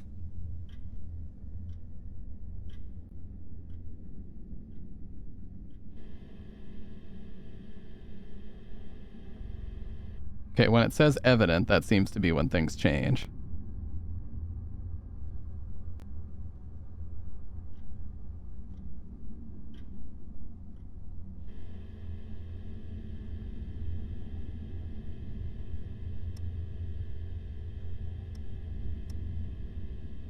Oh, yeah. I don't like that sub bass, man.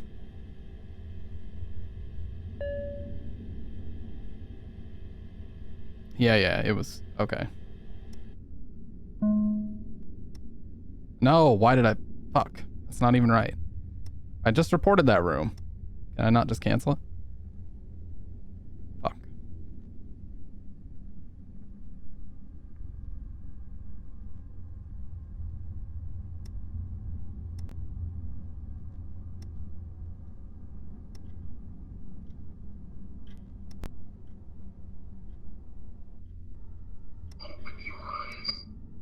Oh.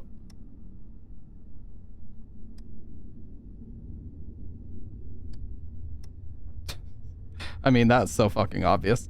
I was like, wait, what would it be considered?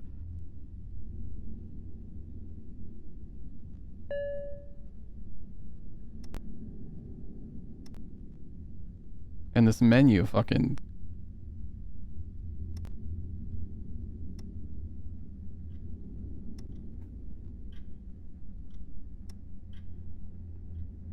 Yeah, I can't see if this has changed.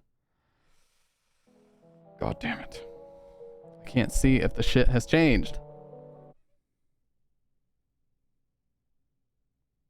Sorry, clenched so hard. I could turn the volume down if it's too loud.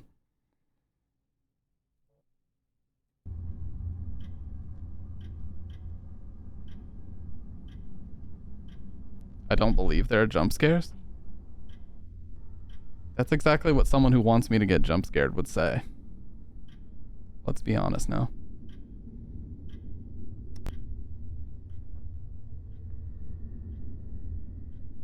The imminent threat that there may be something that will pop up? Yeah, that's what I'm feeling. It's a well-made game. There's no doubt about that. Oh, there's a pause menu. I bet it covers the... Yeah, I was going to say, I bet it covers the screen because they don't want you cheating. Fucking game.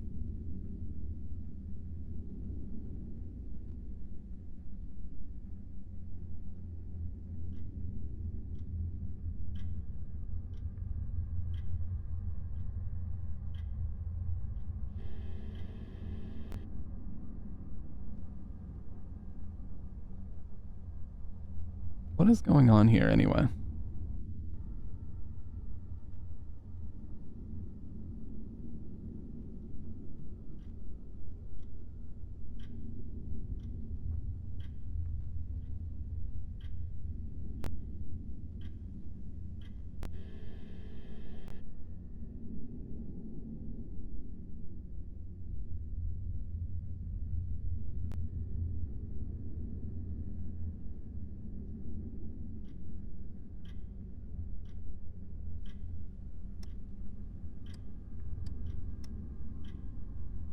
I think the knives on the counter moved, but I'm not sure.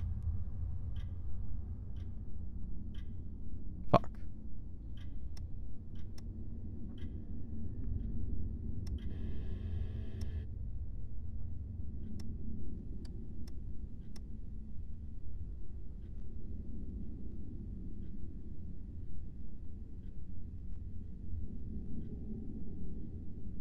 I thought the painting was different. No, dude.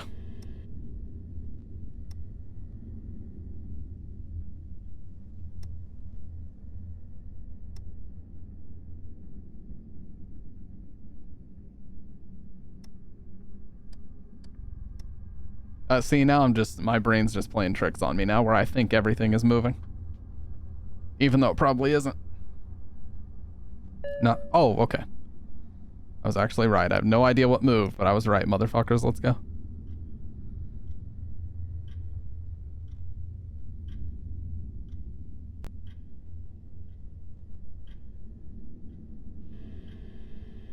Oh, that jacket's on the right.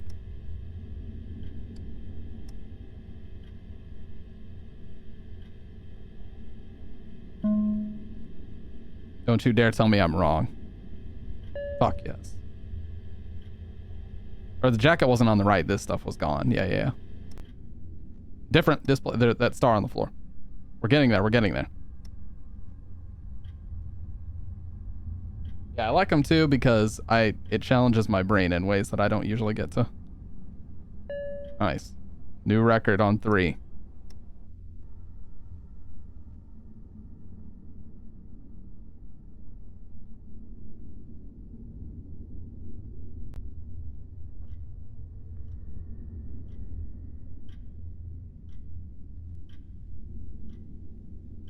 I think the imagery is different.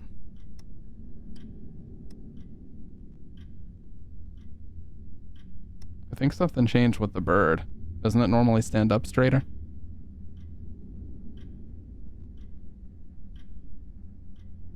No, I'm just making shit up.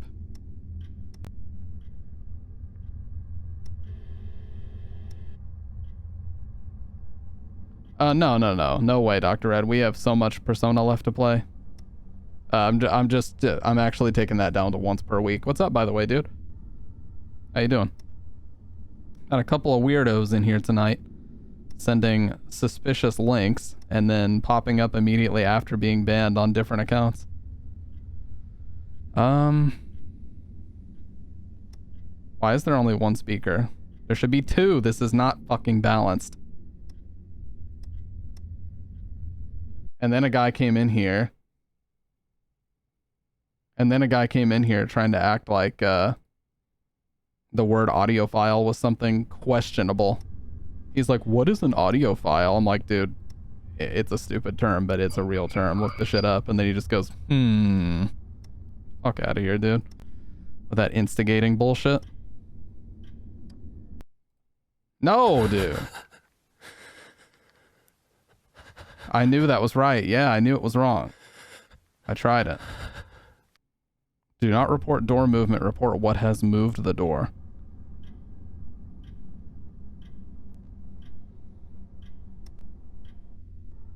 It's tough for me to find him in the beginning because it feels like it takes a little bit for stuff to actually move. Yeah, pretty much any movie after the first one did suck, Doc. To be 100% honest. It sucks that they couldn't get anything going again, but it's just the way it goes, you know?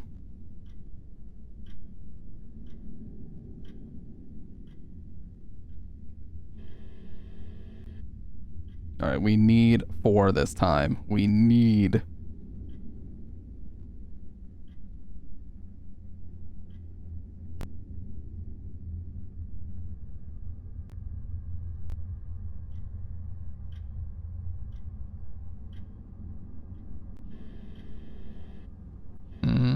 Two piles here. Usually there's only one. There's usually only one pile of pants on that washer, I think. Or dryer, whatever the fuck it is. What?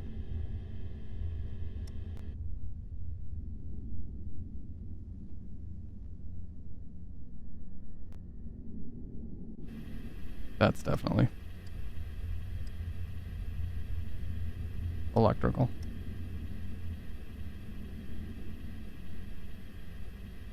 I'm gonna have an aneurysm watching this. I'm sorry. I'm sorry.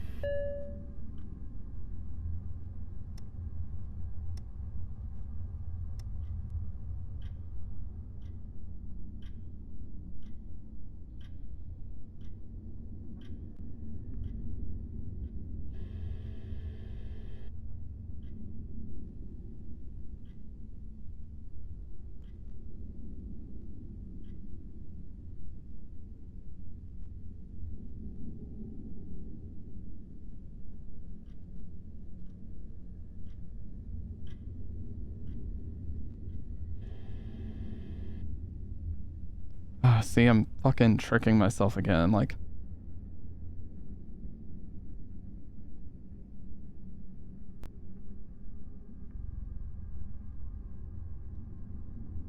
Gotta make some cinnamon rolls? That sounds amazing, dude. That looks like way more stuff on the table. Coffee table. Than usual. Like, this tape I don't think is normally here.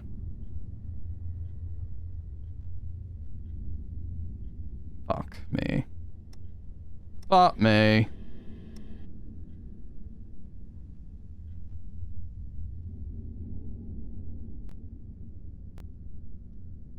I don't know, dude.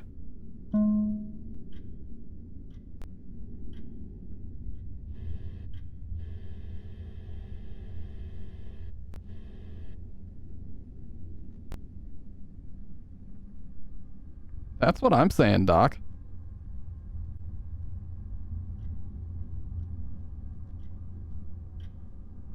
This seems different. I don't know why.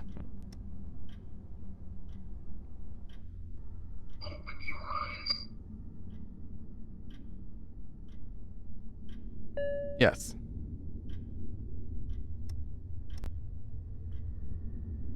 And I can't fucking see because the warning.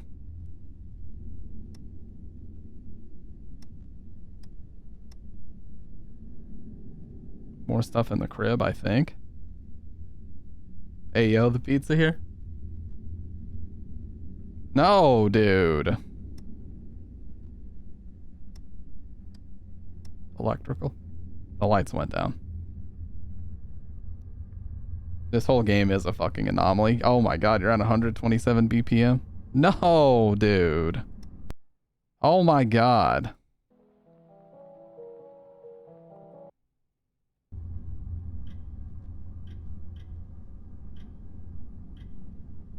No, dude.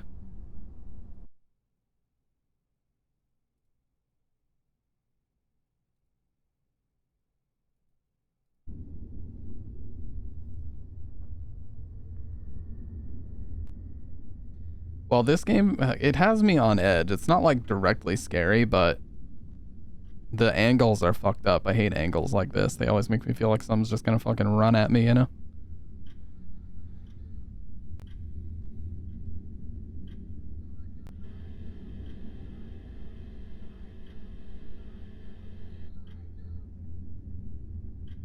Oh my god, behind you! Oh my god, behind you!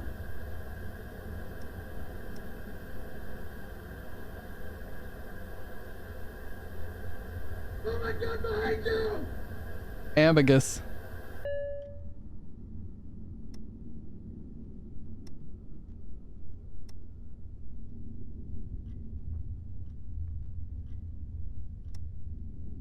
He's venting, dude. Yeah, this fucking menu.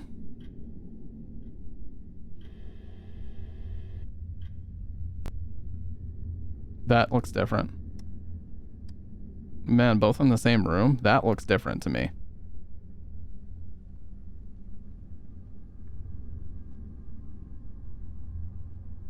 Fuck yes. It was.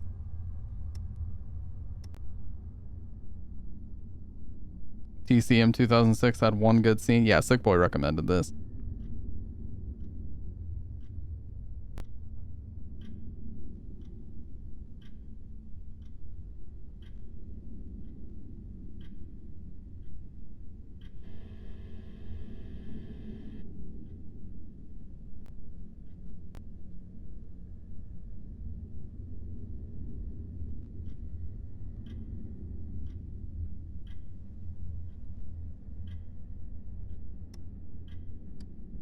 There's so many displacements in the beginning.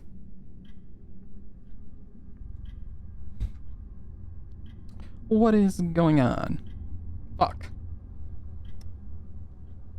Wait. Flawed? What is Tulpa?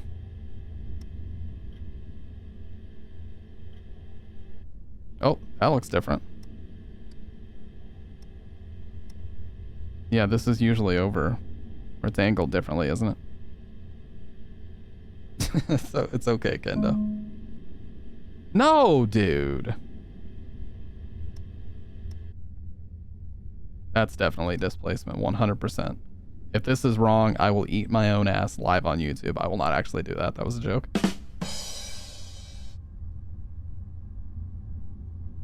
Oh, thank God. I should never say things like that. The commitment. Oh, imagery. I was just so sure of myself. I wanted to say something, and then I thought it was going to be cool what I said, and then what I ended up saying was sus as hell.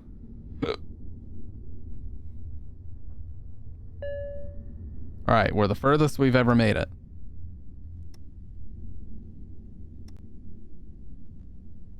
That.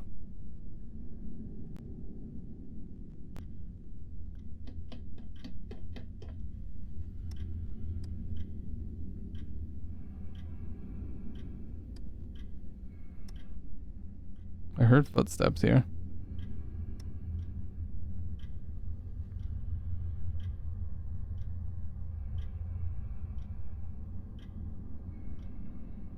No, dude. Yeah, I drank some strong coffee too, so I have a slight little bit of anxiety. I feel like that looks different. My anxiety is at like 10%, and I don't really suffer from it per se.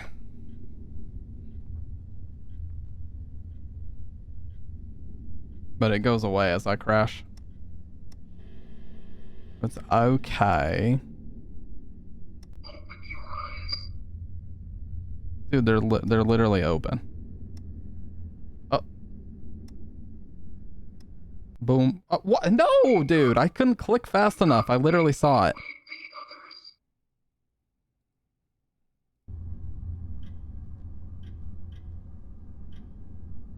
Need to make some coffee. Let me get on proper. I literally saw it.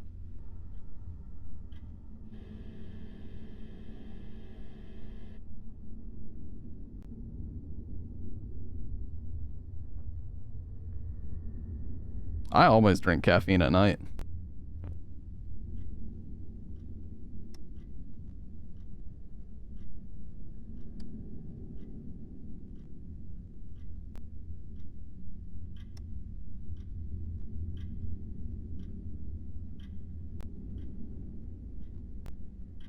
See, if I look at them long enough, I think that something's changed even when it hasn't.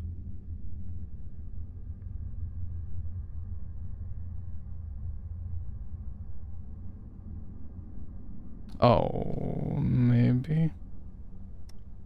A paranormal object created using visualization power, so okay. Hey, welcome on in, Dr. Red.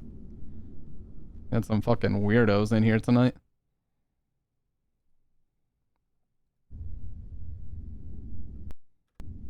It's always like once a month that happens, dude. It's just the nature of Twitch.television. And there's nothing you can do. I think displacement here. Something to do with the paintbrushes.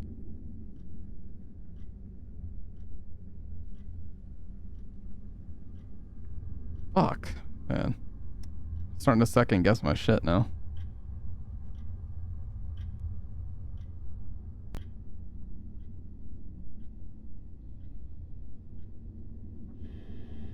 That's moved.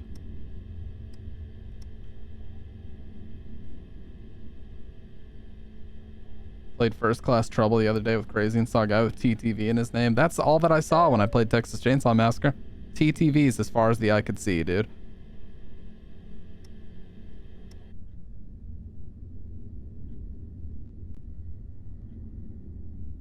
And they were all trying to be like comedians. Like they were all just desperately trying to be the funniest dude in the room. It does suck. You're 100% right. It's like, it's fine if you want to be funny, but like the problem with it was that they weren't. They were just trying way too hard to be funny. There's a big difference.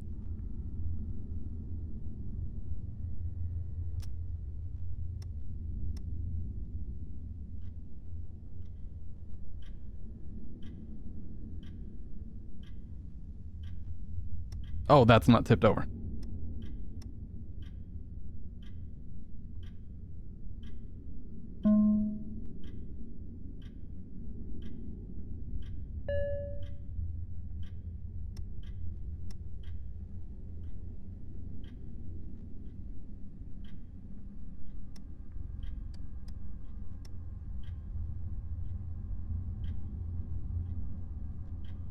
Decaffeinated coffee is awful, yes. No.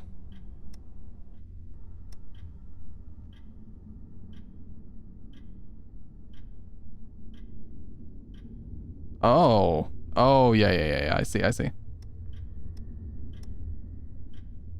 See, I just think about doing imagery and displacement. Yeah, I saw the third one there. And then it disappeared.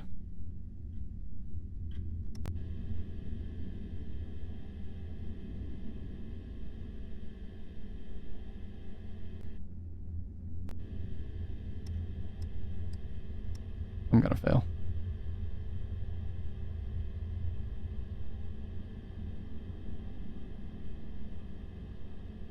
No! Okay, we're done.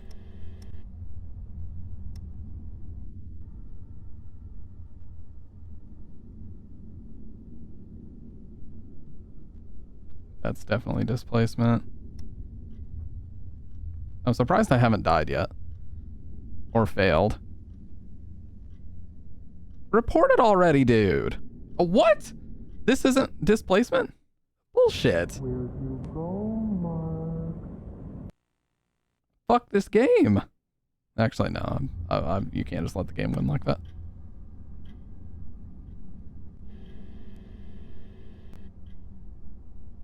Okay, so this thing was here. How is that not displacement? Did I select the wrong room?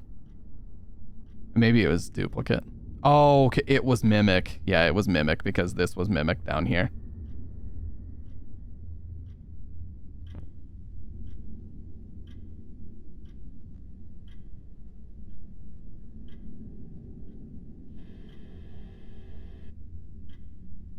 Fuck.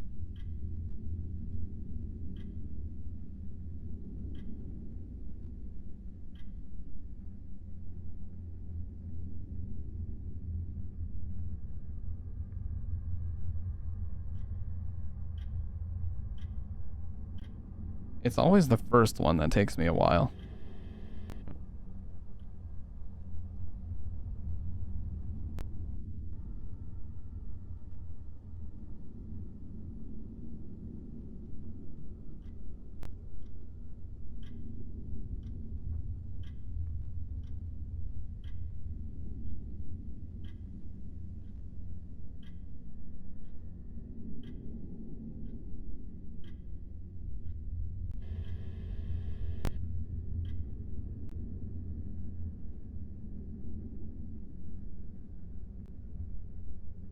Pokemon tank. ET flashbacks. I think this is displacement. Something to do with these two, maybe? This is ripping off One Piece. Please explain how. Oh, just because you said so. Well, that's... Can't argue with that. Cool.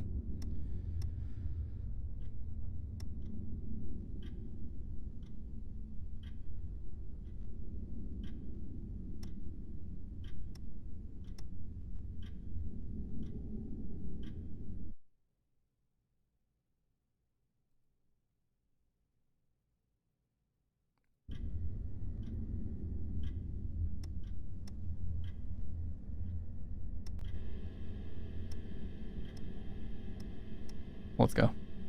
Instant. Did you see how fast that report was? That was an instant report. It wasn't, oh, wait, observe, report. That was an instant report.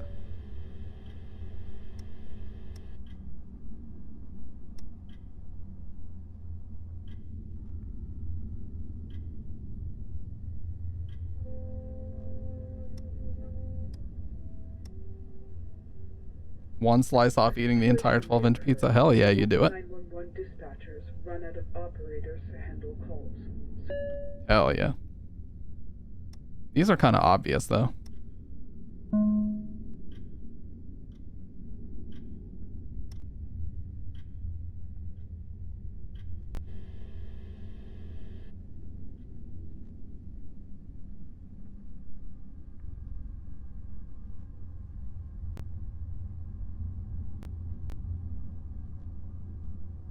I thought maybe imagery.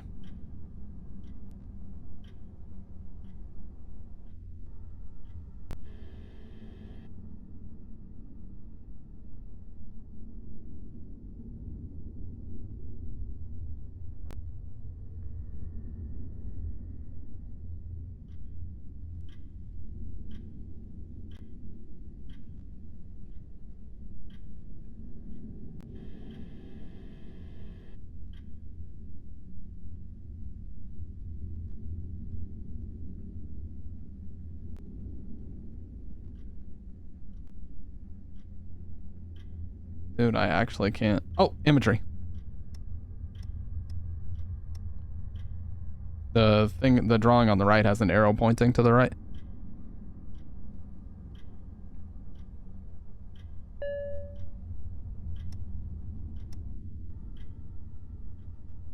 I don't think this remote was here before.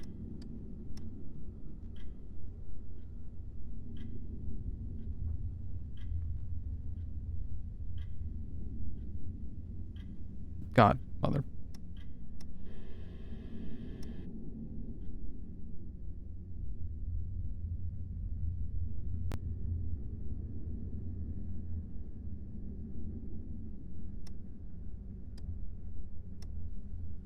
Was that grill there before? Was it open?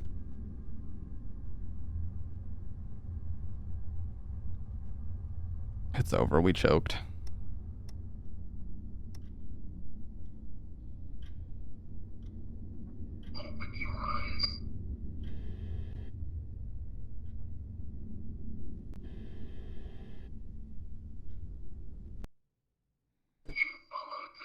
What was mimicked, though?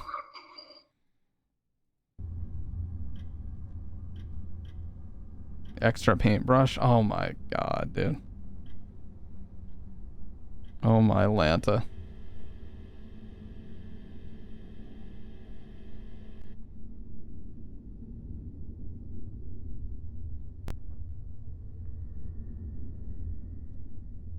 Oh yeah, I fucked up because I've seen two paintbrushes here before.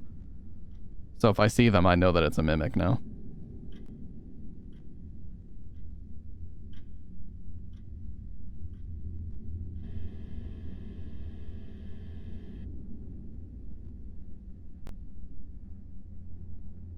Imagery.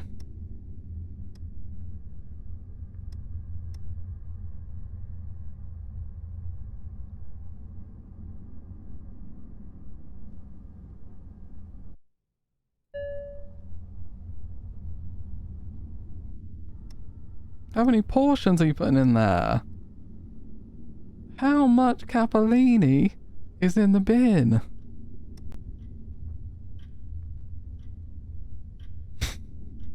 The greatest video, doc. That's displacement. 100%. That magazine is no longer here. That is displacement. If it's wrong, I sue the developers. That's a joke. I'm not going to sue anybody.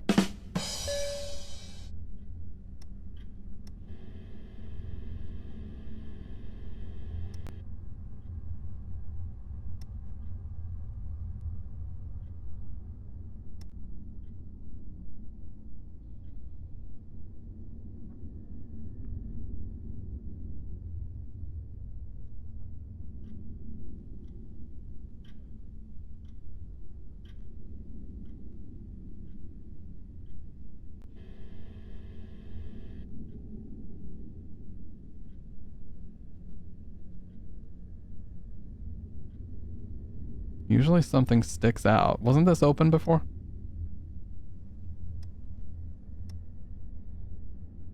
Angry emo sues indie devs. Wins, then goes to buy watermelon. 4K HD 2023, not scripted. Yeah. What? I guess it was just moved.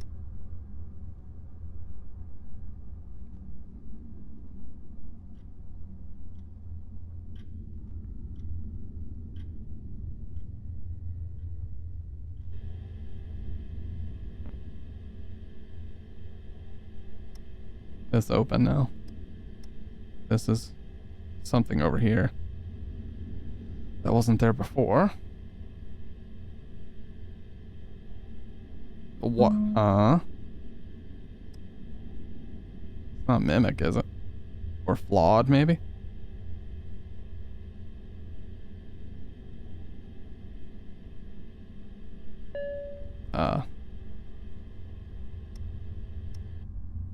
Was Mimic. Red Swine. Oh no. Oh no, dude.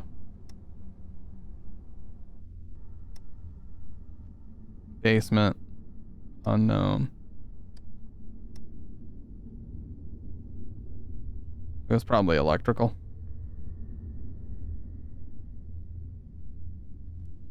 Yeah. That was... That's special. Oh my god. Holy shit. Oh, fuck me. That was the jump scare.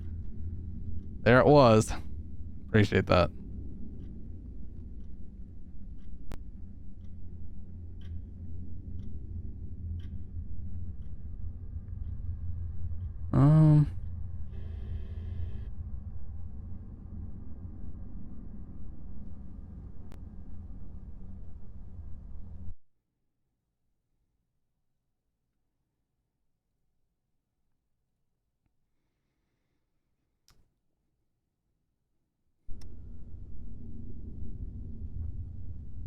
You like displacement.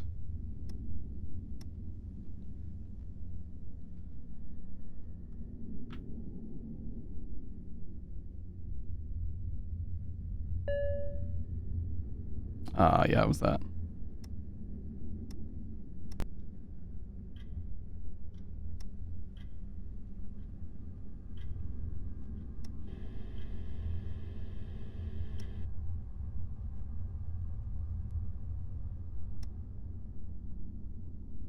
You just destroyed that entire pizza? Hey, dude, I've been there. I have been there.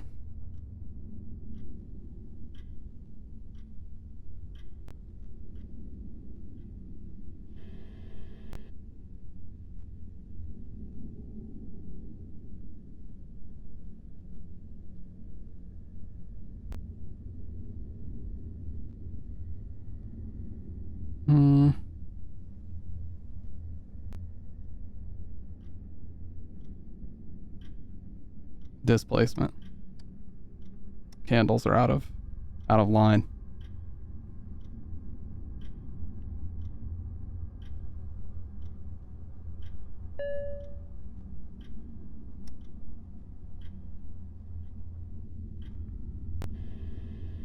Displacement. Bottles moved. The Idaho Potato Massacre.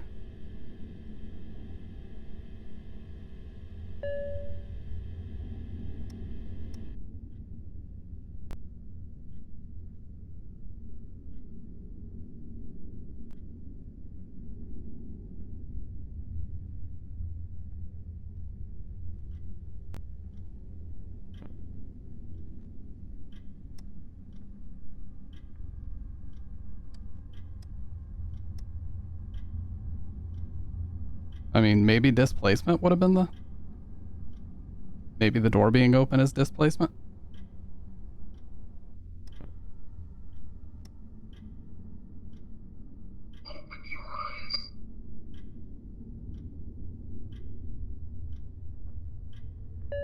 Okay.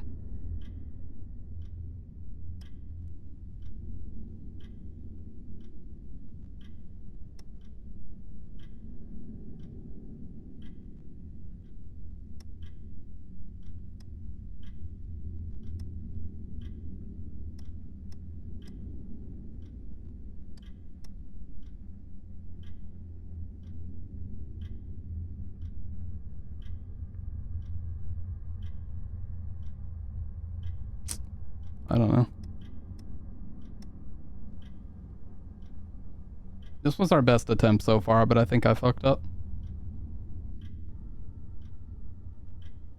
Yeah, I fucked up. 9. That was definitely the best run so far.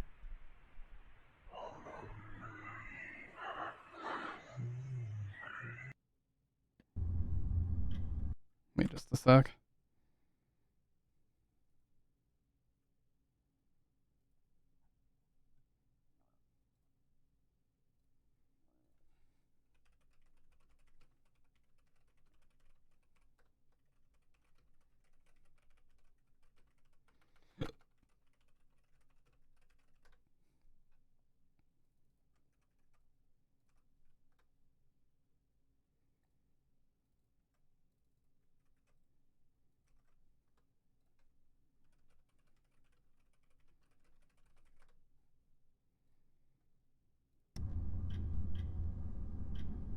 If I can find the first one fast, I think that's the key.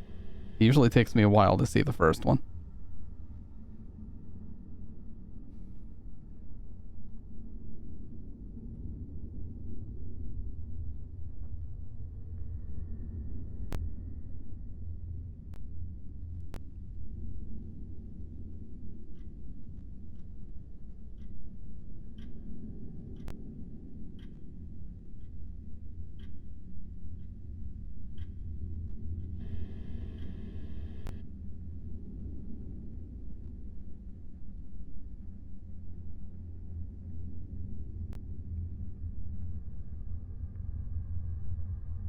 There's just so much stuff in here, man. Displacement is so easy.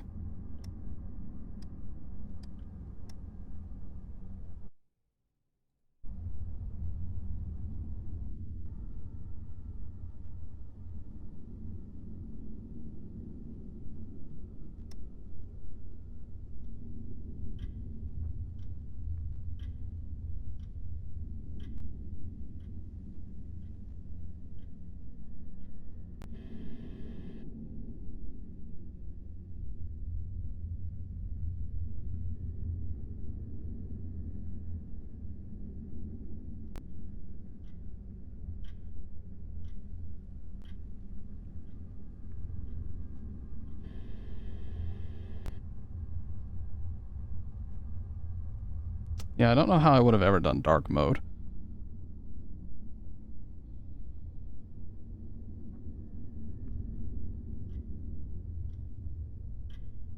Knife rack seems displaced.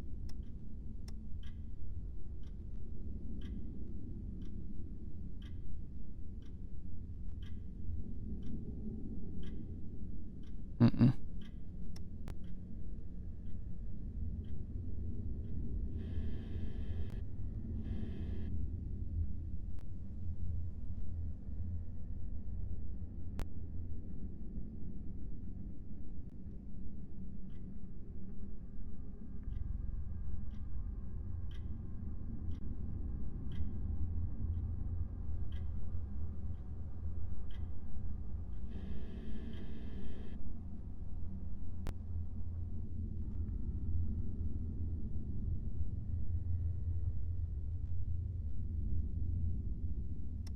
The paint cans are displaced for sure. There's one of them missing a lid.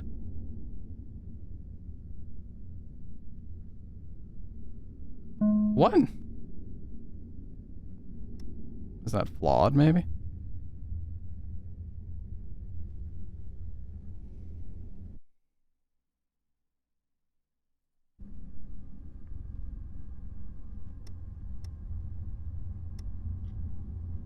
I'm at a loss for words right now.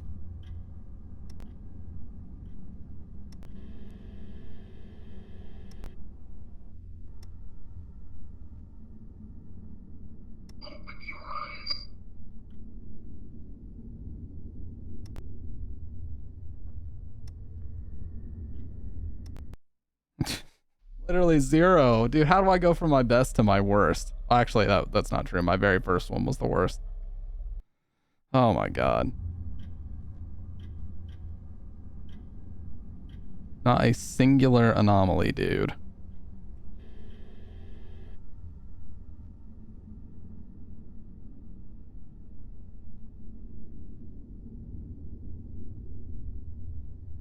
Hey, what's up, kitty cat? This game is very hard.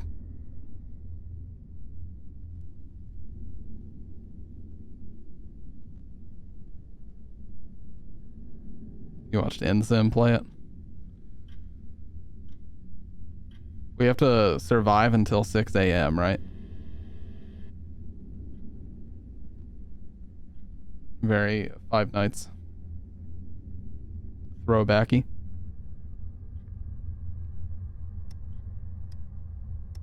I don't know why I'm doing this. I'm just throwing stuff out. I didn't even pick the right room, dude.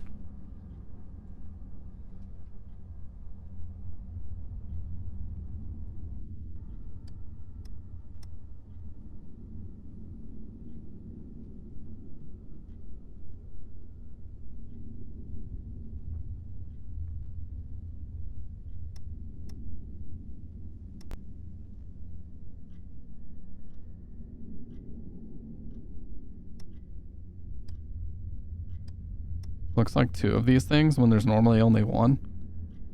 I could just be making shit up, though.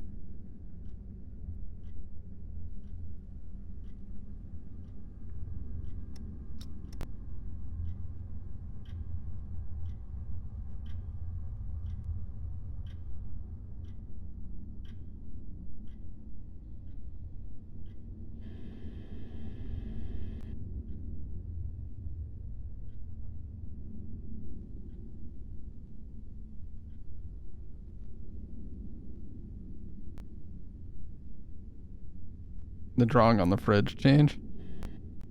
It did, yep.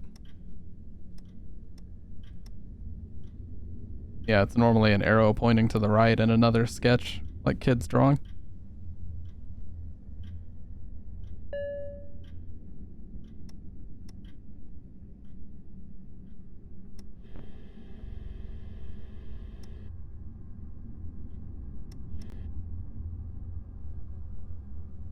That seems different.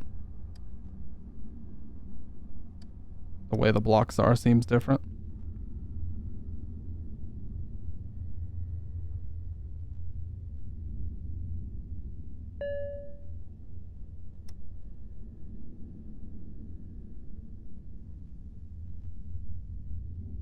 That guitar seems more tipped over than usual.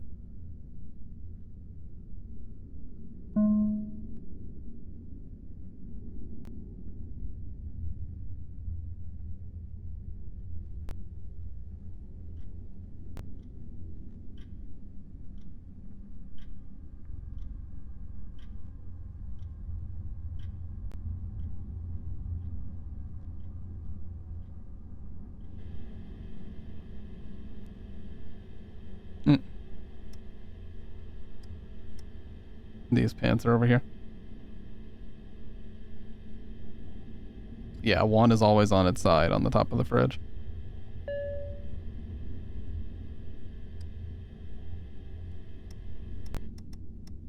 Report and then check. Oh, fuck. Yeah, I fucked up.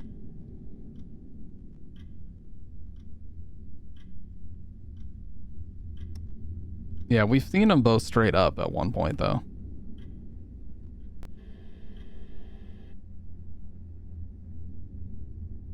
Welcome back, Dr. Ed. You started your cinnamon rolls?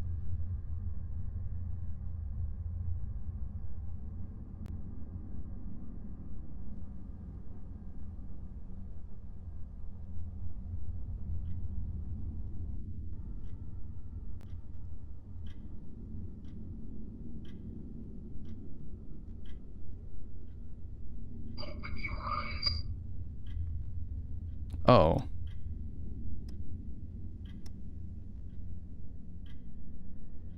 I think displacement here.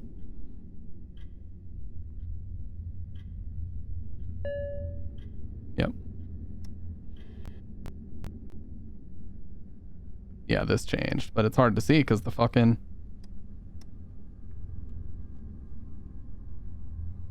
pure form, look out the door.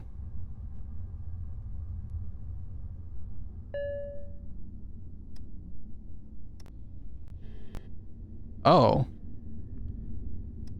Boom. Get him out of here.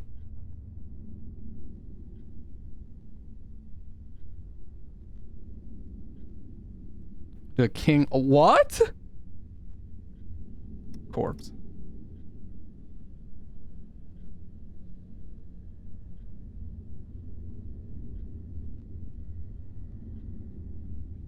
Not a corpse, not a pure form. You know what, dude? Yeah, it was flawed. It was supposed to be a different person hanging outside the door.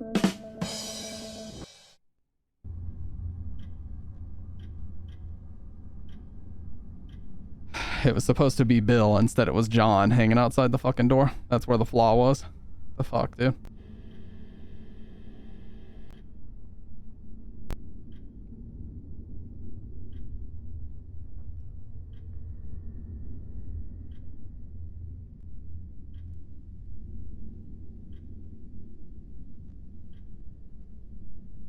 You can check the description in the pause menu.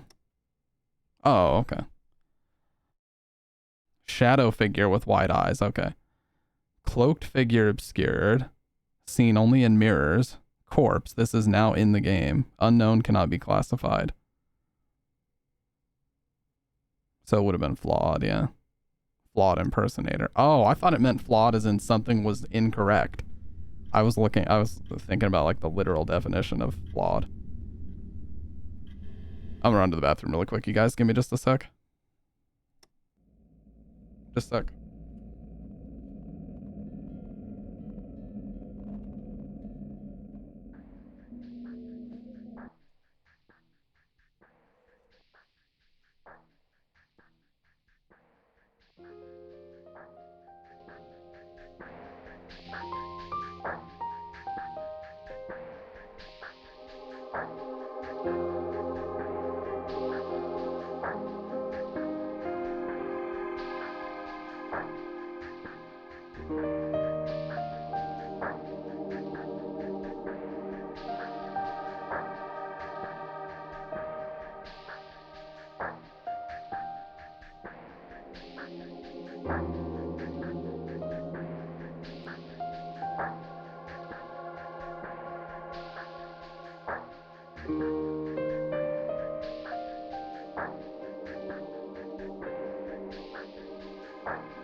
Oh, since it's based on Mandela Catalog, it uses a lot of their terms. See, I've never played that. So, yeah. Yeah, but is there anything more me, though, to have Silent Hill music with Resident Evil background? Come on, dude.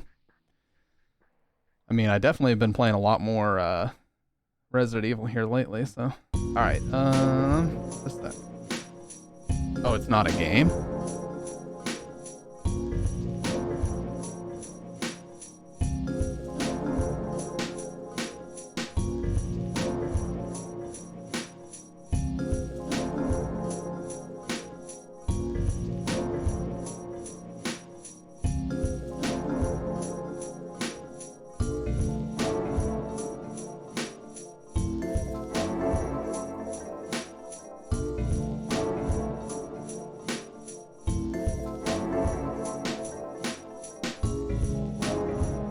Dude, still the dumbest shit that's happened tonight is that Poseidon guy that came in and said, "What is an audio file exactly?"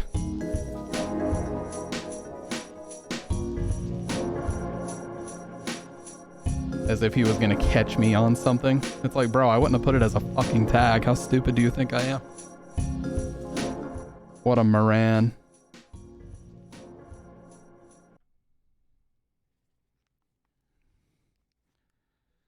Literally Google the term, YouTube it. You will see it is used literally everywhere. Yeah, he was like, just the way he goes, like he was trying to catch me in some shit. What a fucking weirdo. Anyways.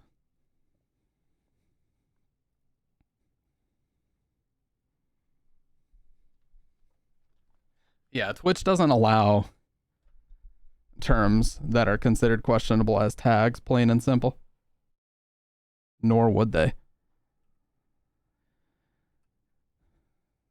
Oh. I just realized the audio was muted.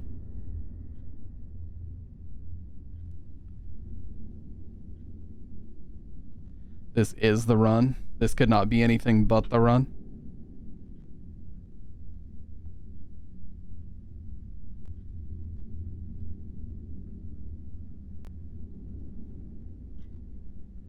Fork displaced.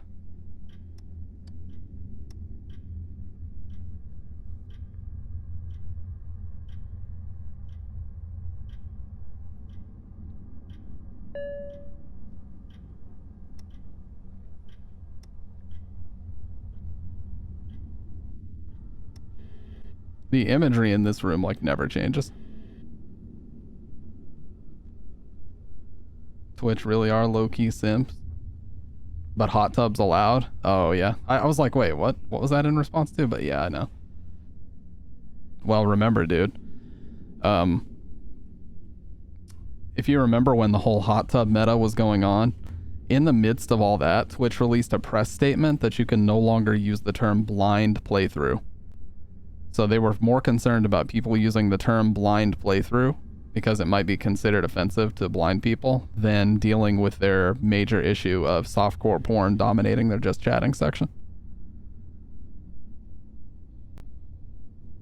So they, yeah. Wait, this mirror is broken. Is it always broken?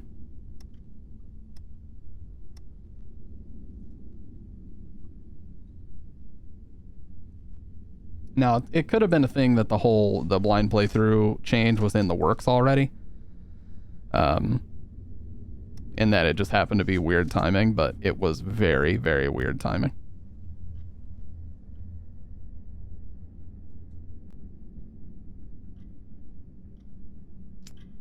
You could even say unfortunate timing. It seems like table displacement. Could just be making shit up, though. Yeah, how could they even release that? I don't know, dude. I don't know what the hell's going on at Twitch. And half the time with the decisions they make, they don't know what's going on.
No, dude. I just had to click report.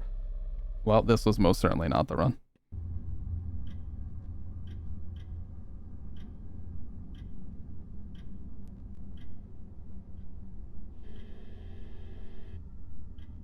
I caught it, but not in time. Billy be jamming hard on that Animal. It's a great song, dude. Alright, we're gonna give it 5 more solid attempts.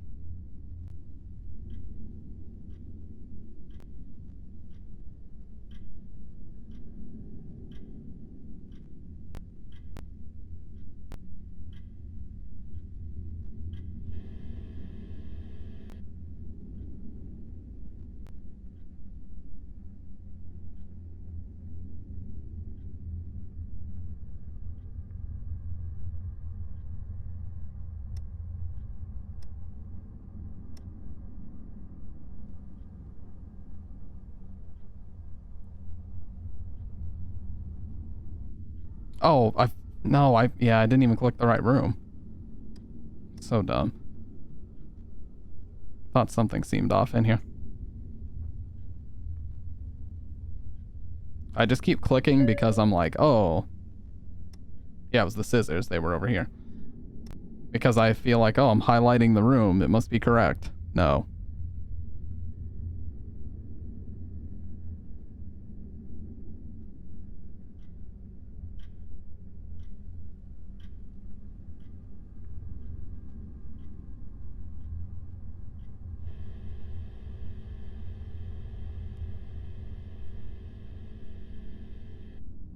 Oh. Unknown. That's a weird one. It's daytime.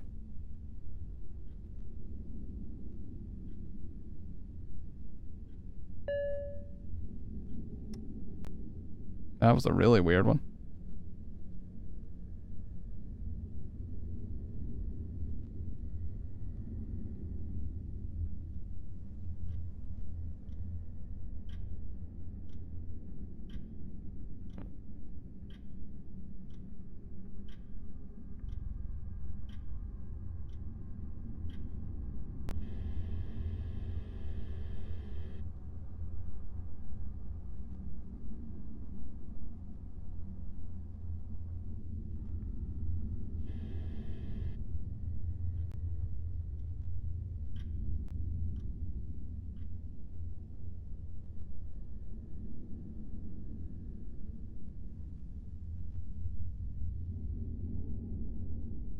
It's only vague, but still. Yeah, that is nuts.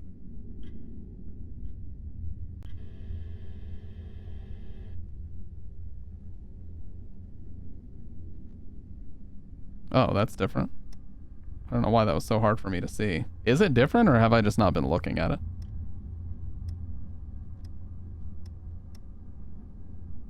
Maybe I just haven't been looking close enough.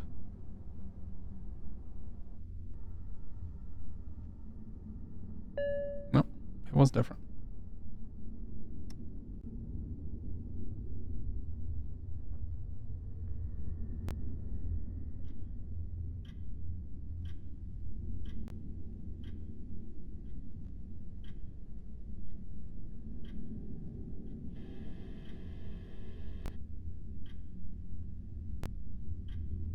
That's different. The bed sheets. I mean, that God knows I've scanned around that area of the room so many times. What?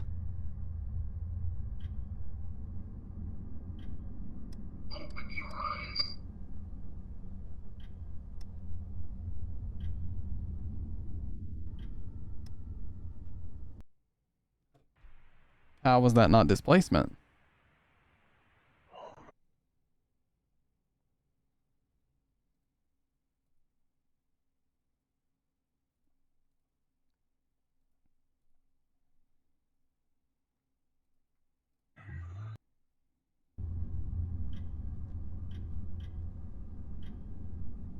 Yeah, I don't know how that doesn't qualify. Must have been something else I didn't select. Maybe that was a situation where I had to report the thing that moved it instead. I don't know. I like this game. This game gets me, you know, gets my brain going. Definitely is like a horror themed I Spy, which is cool.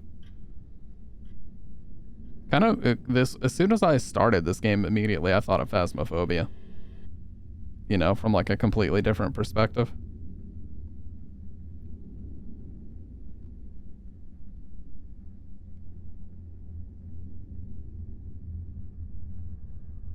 This chair seems different.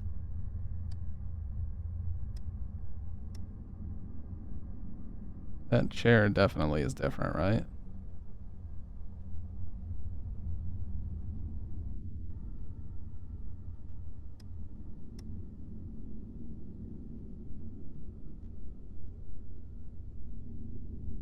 Would it just be the pattern on the chair would be imagery?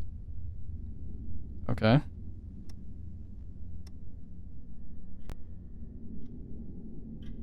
Middle league match. Oh, no problem. No problem.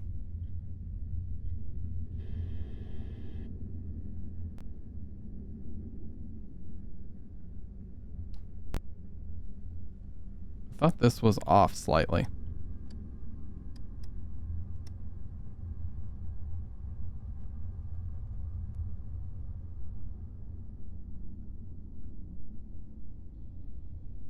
Maybe I'm just rushing to find them too quick and it doesn't really...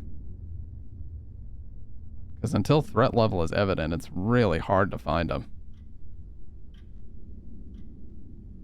Something seems like it's missing here.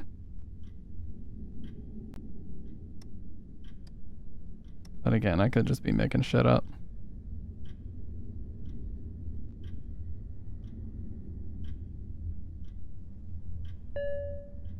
No, microwave was missing.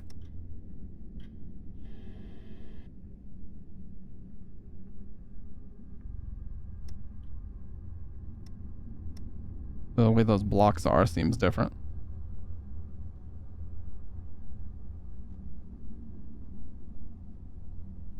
Mm-hmm.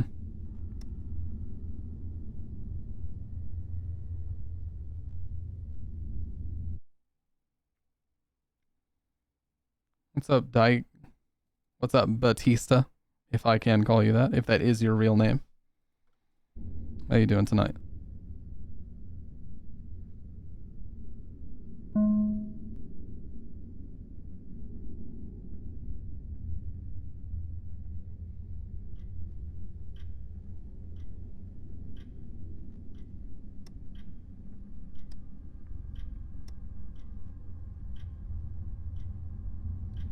I can speak a little bit of Spanish, but English only, please.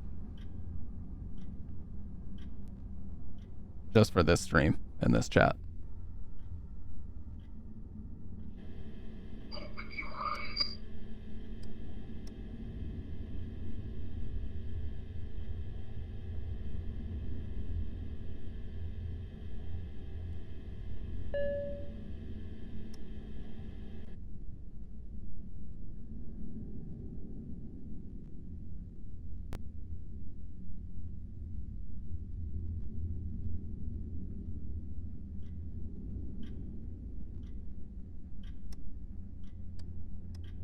No. Okay. No, not in. Fuck, it's displacement. No, the fucking knife rack, dude. Ah, fuck. I think I fucked up.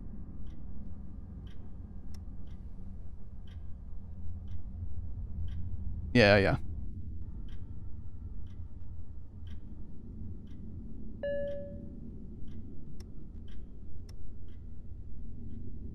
Displacement here. This is different.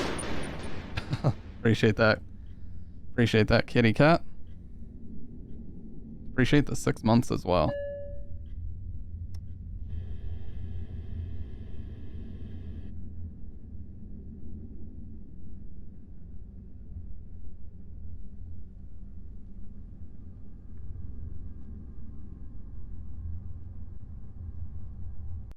No, dude. In Canada, we had to take French. Can render a camera unrepairable, so be sure to report them quickly. Alright, 2 more attempts.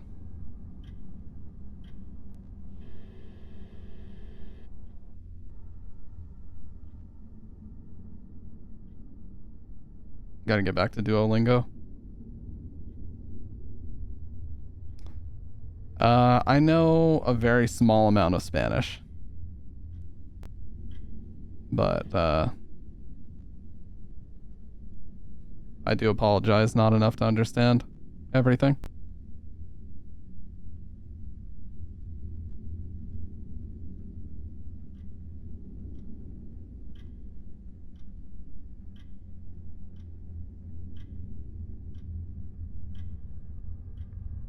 I'm sorry for that emote, by the way.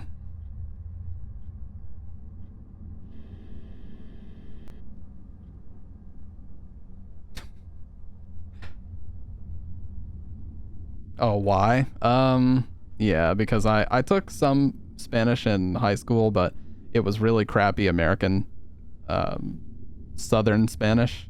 Oh, mimic.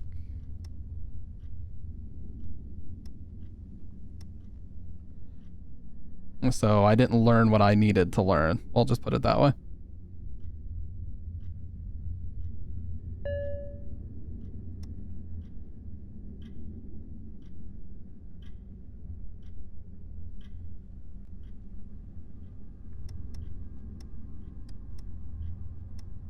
Hey, what's up, Dave? Hey, are you still in, you still out there, or did you make it home?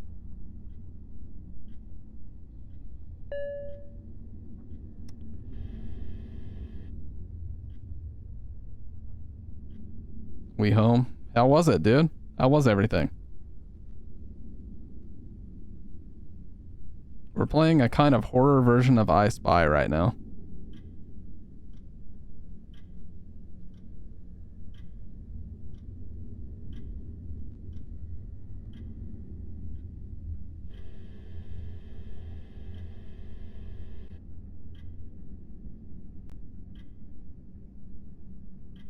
Wow, the bed sheet is really always like that?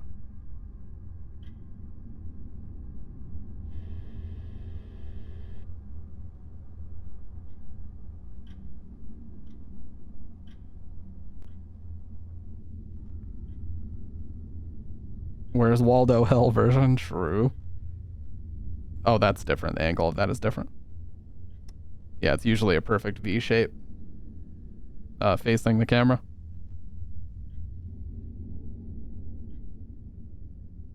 No, what? I picked the wrong room.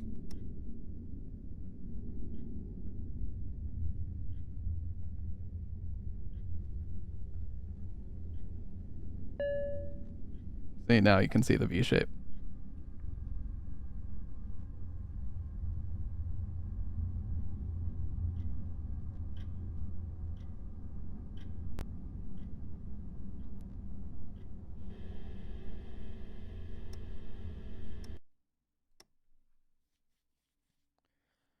All right, Tulpa seen in mirrors.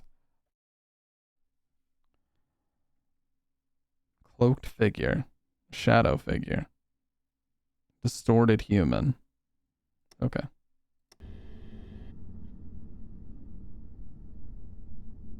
Yeah, this is in fact a video game, and it's free too. Electrical. Haven't had electrical in several tries. Hey, what's up, Pit? Dude, long time no see. Glad we have a bunch of mods in here tonight, because we've had to be band heavy. Long time no see, Pit. How you doing, sir?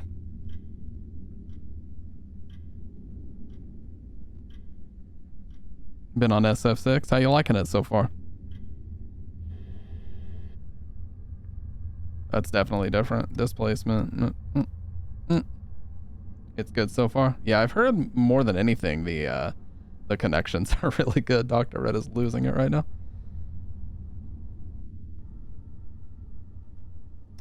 Yeah, people have had like nothing but good things to say. Wait, was I wrong?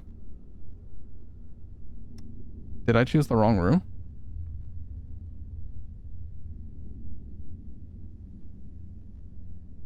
That's definitely different displacement.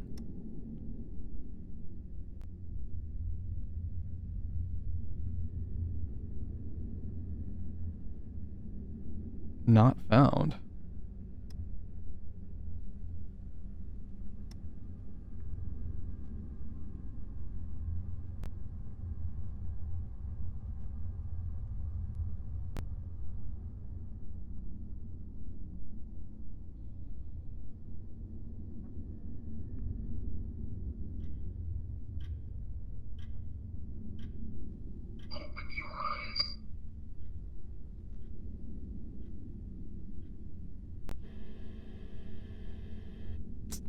I just don't see it.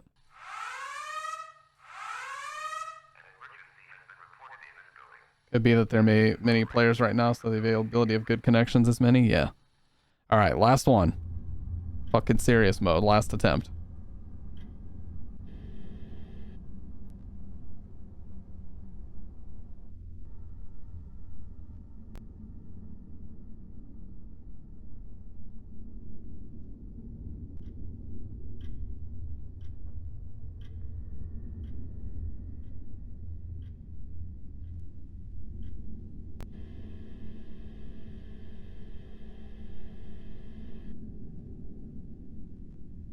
Yeah, that was totally different. I don't understand how displacement didn't work here. Unless it was imagery.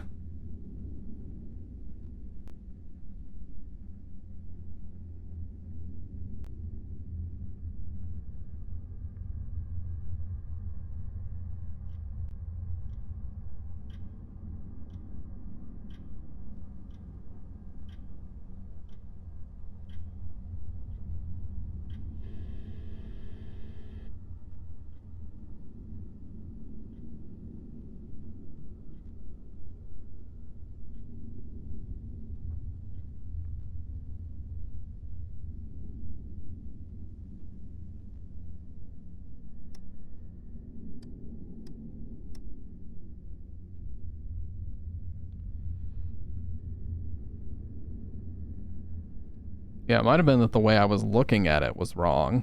Or the way that I was reporting it is correct. Oh, electrical.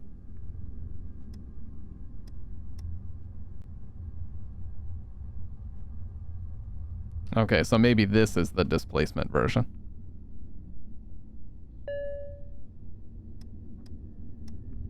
Yeah, because it's supposed to be a yellow or a green block under there, I believe.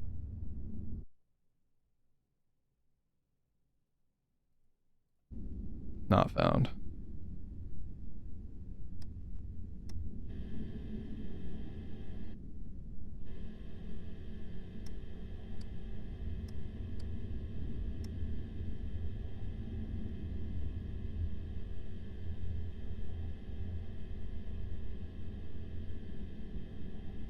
Hmm.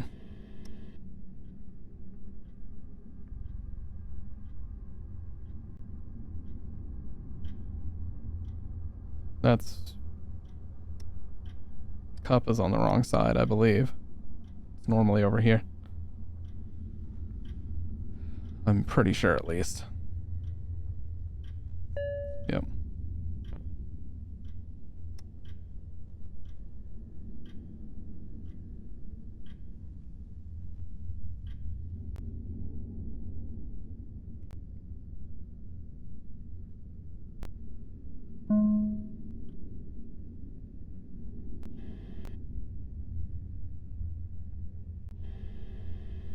Mimic. 2 bottles of detergent. So much hype. FNAF movie, One Piece explodes. When is the Five Nights at Freddy's movie even coming out anyway? That would be a fun one to like crack open some beers and watch it in the Discord for no reason.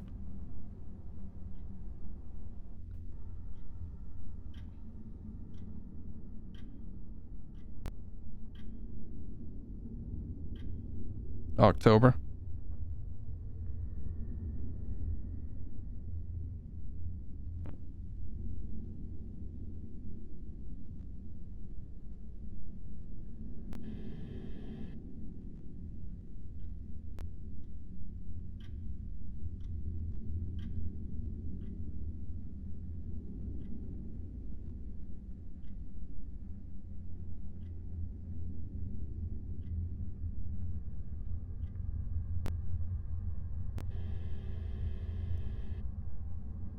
Why do I not see anything?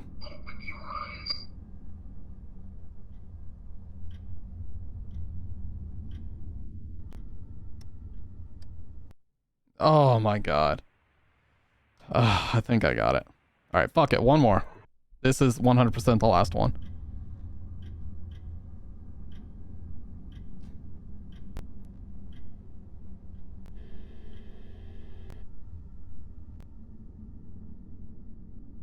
Yeah, Street Fighter 6 came out like 2 days ago.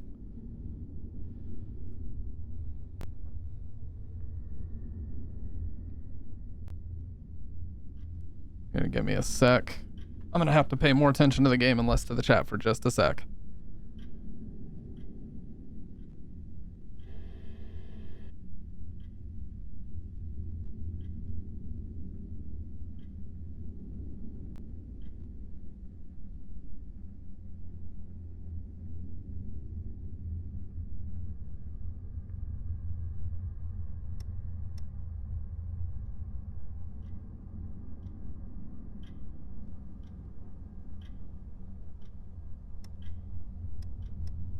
Cup should be over here.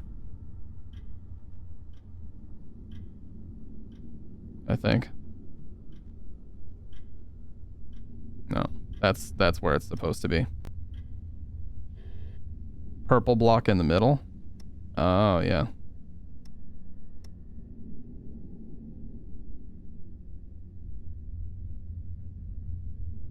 See, it's the stuff in the very center of the screen that I keep missing. Yeah.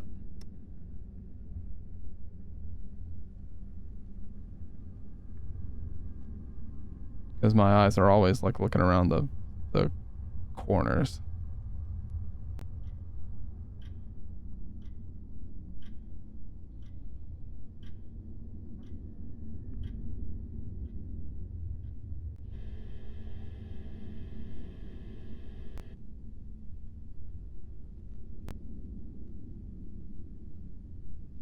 Imagery. That one. It's not the edgy kid right now.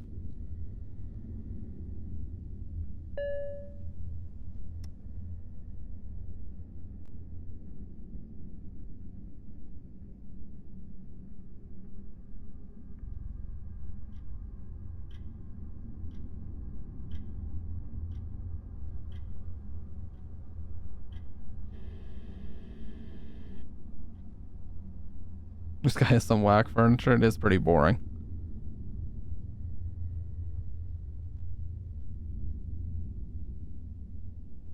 You know what? I'm just gonna throw a guess out there.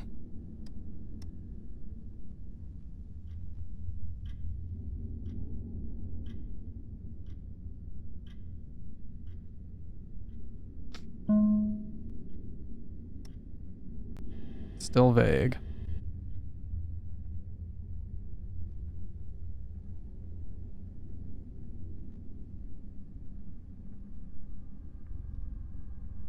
Yeah, I was happy with Resident Evil 4 Remake, man, and I pre-ordered the deluxe edition of that shit. I was actually happy with that too. I didn't expect to be as happy with that as I ended up being though. But it was amazing. Great game.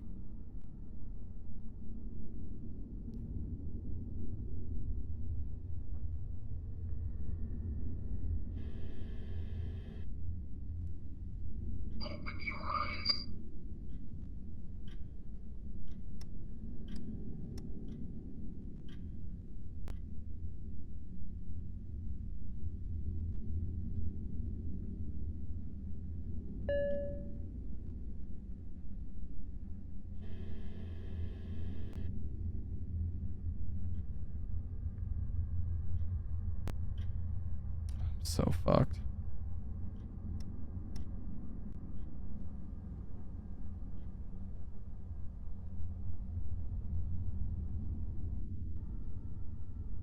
No, dude, it's over.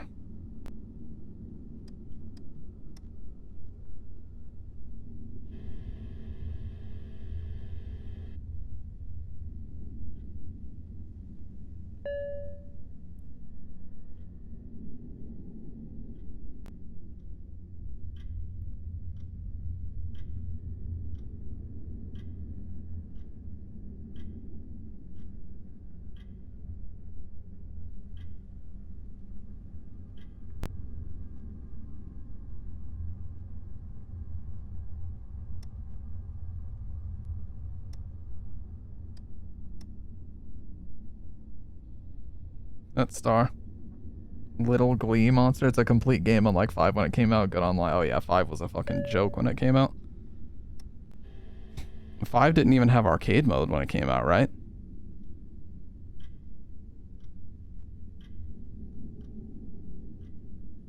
It was literally just versus and training when that shit came out. It was awful.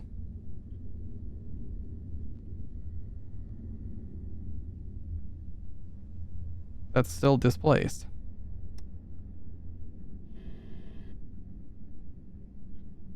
Did I just get the same one 2 times in a row?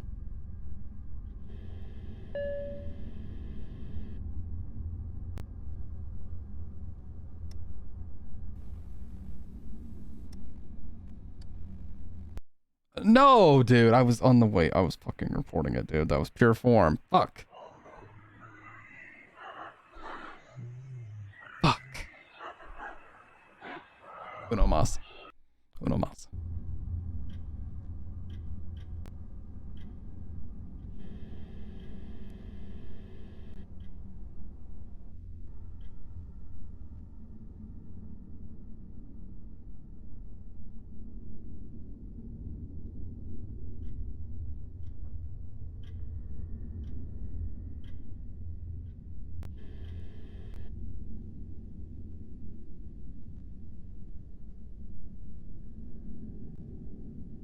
When I try to focus harder, it makes it harder to see the differences.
This room is almost always full of weird shit.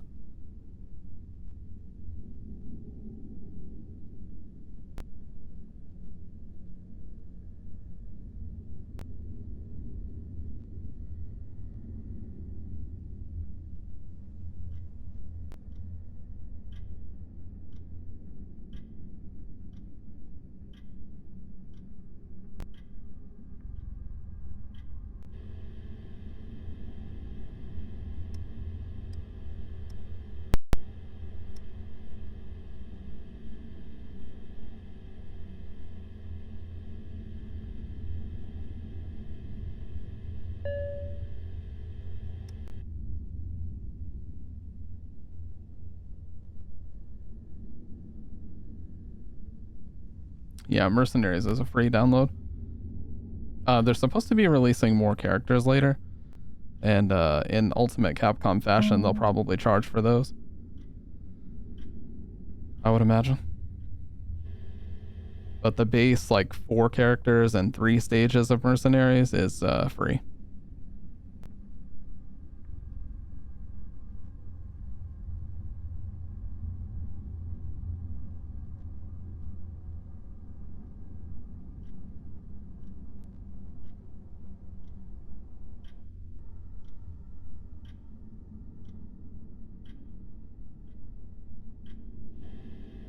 That's special. Oh. Jesus. That's the loudest thing in my ears right now, by far.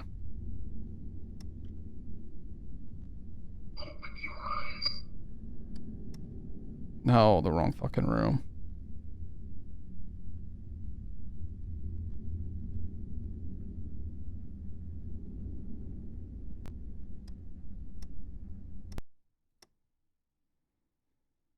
Distorted human.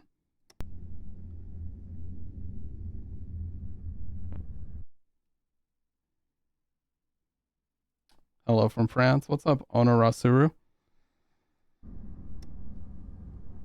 Got a Spanish speaker and a French person. I was gonna say Frenchman, but I'm not sure. How are you doing tonight?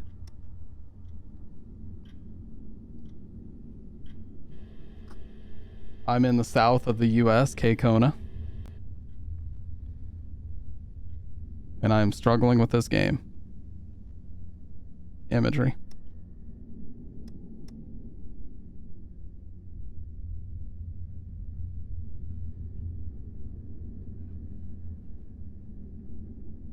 Oh,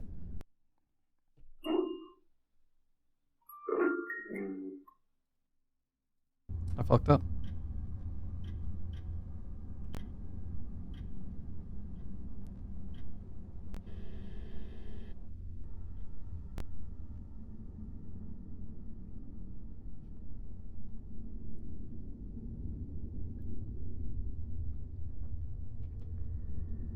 I can try to help you. I would appreciate it. I'm struggling.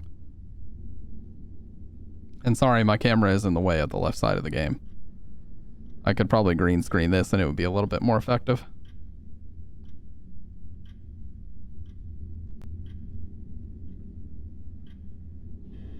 Yeah, I'm not one of those streamers that minds when it comes to backseating. You won't find me complaining about it here. That's, yeah, this is normally in a different shape. That's displacement.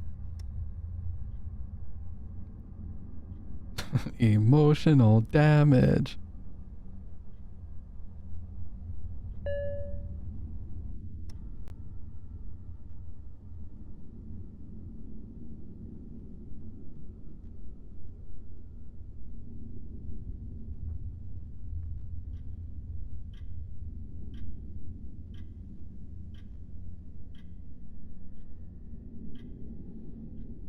Oh, no problem. Yeah, I should have done that a long time ago, but I've just been so busy here lately, man.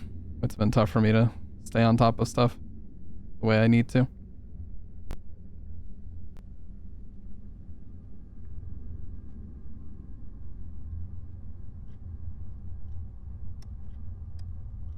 feel like that's different, but I could be totally wrong.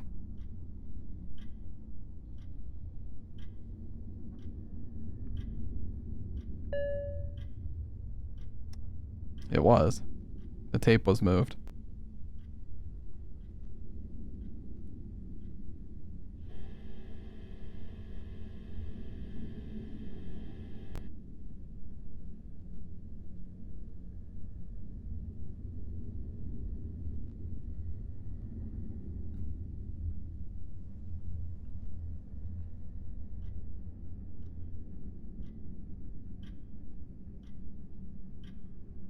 Hmm.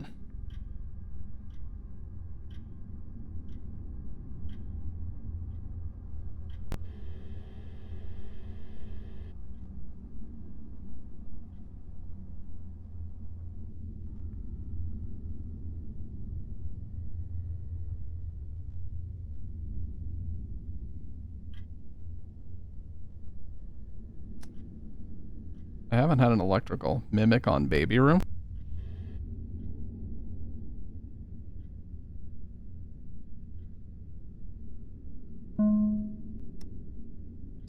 I'm not seeing where. Maybe these two books? Oh, okay. I said it right as I glanced over. Yeah. Man, you have a good eye, Onurasuru. Good fucking eye. Electrical.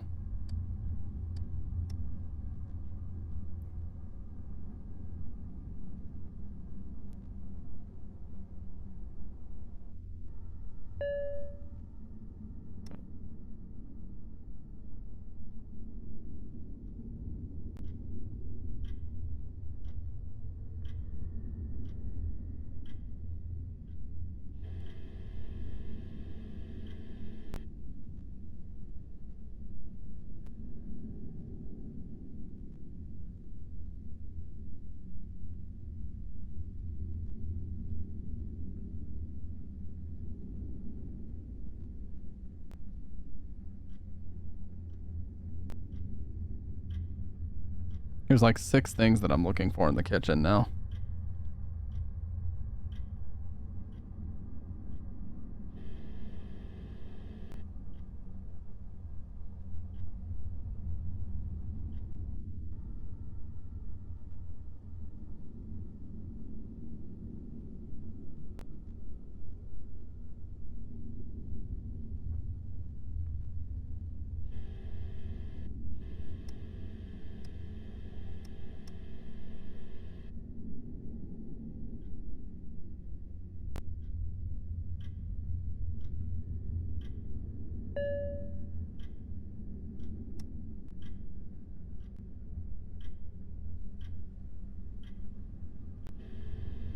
Again?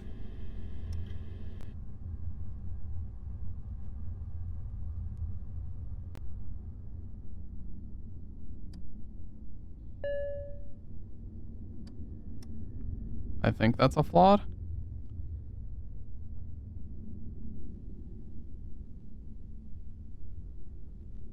Clutch. Fuck yes.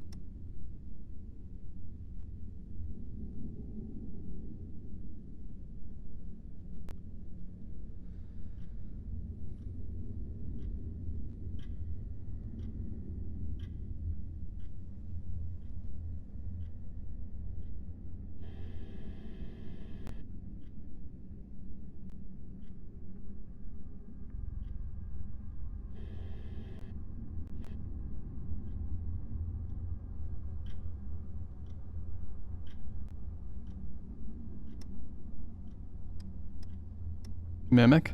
Same. I think they're both the same. The scale of it makes it look weird. Yes. What? Again?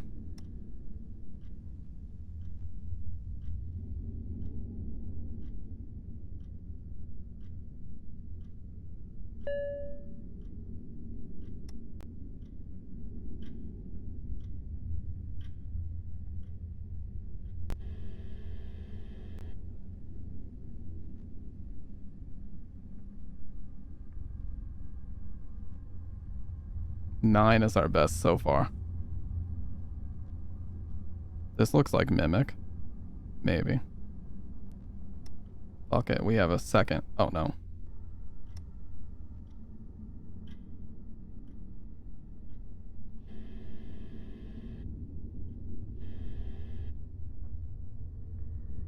Oh. This.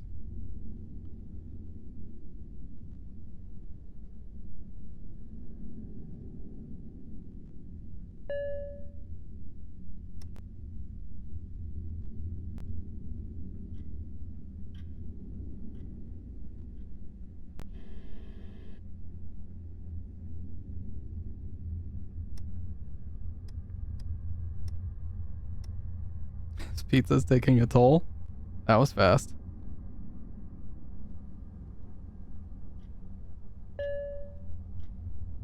The blocks again. Again. I think they're wrong again. Oh, Mimic?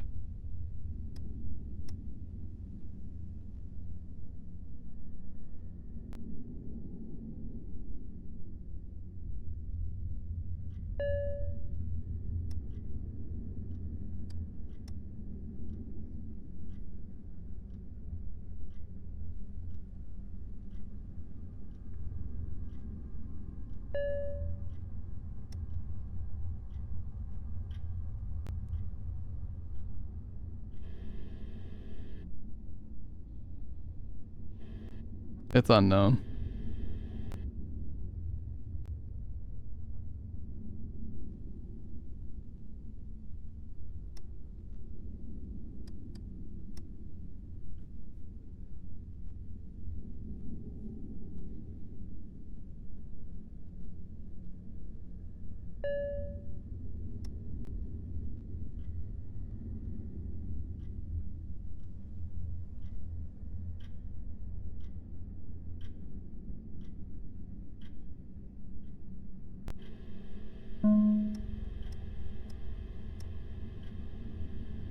Detergent has moved.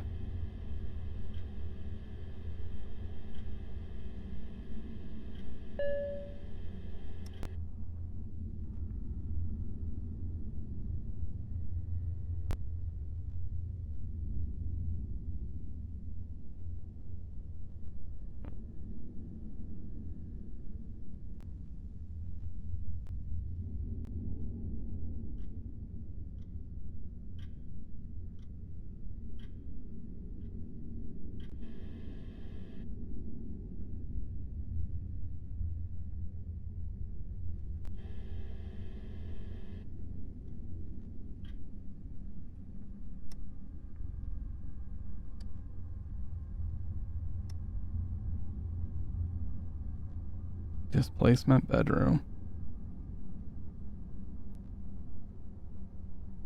I think I saw it was on the...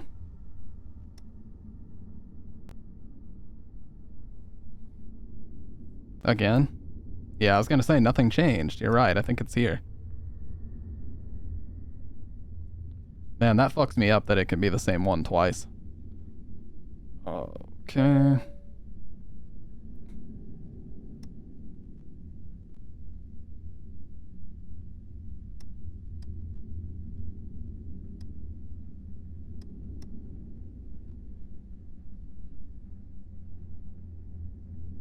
I am your true savior.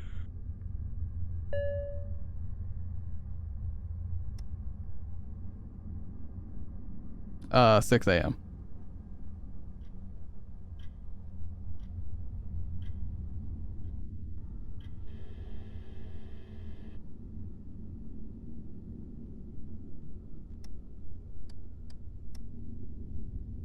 This one.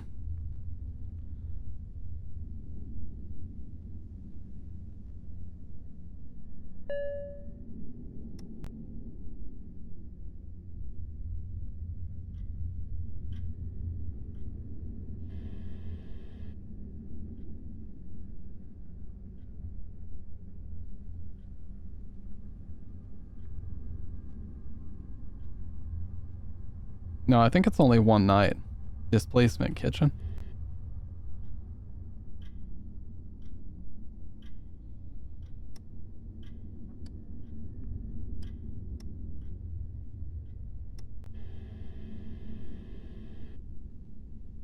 The knife?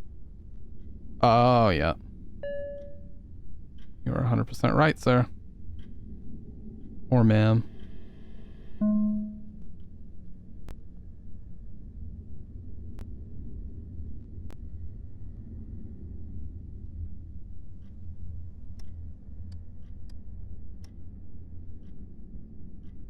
Double paintbrush.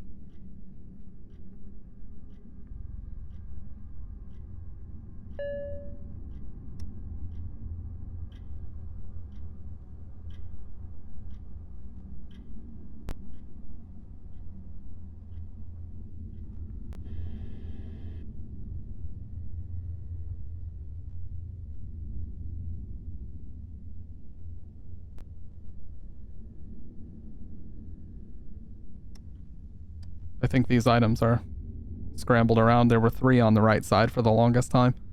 Has to be displayed. I picked the wrong fucking room.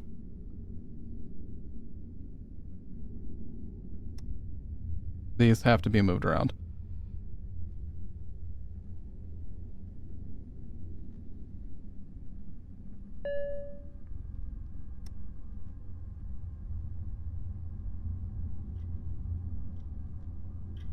This cup is on the wrong side.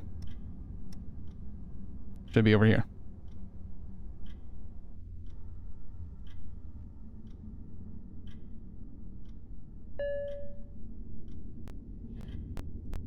Yep, again.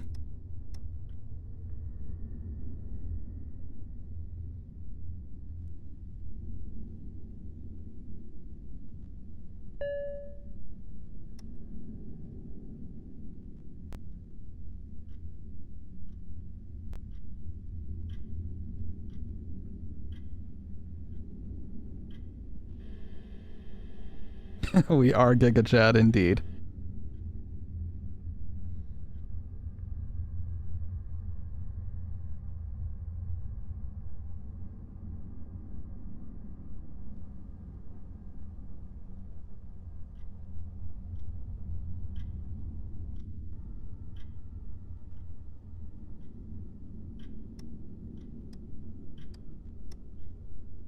No, it's corpse.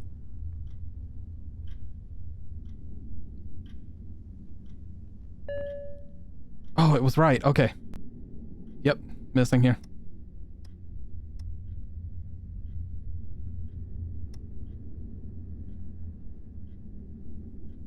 You should try the I am on observation duty games. He was just sitting there eating and we interrupted him.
I picked the wrong fucking room.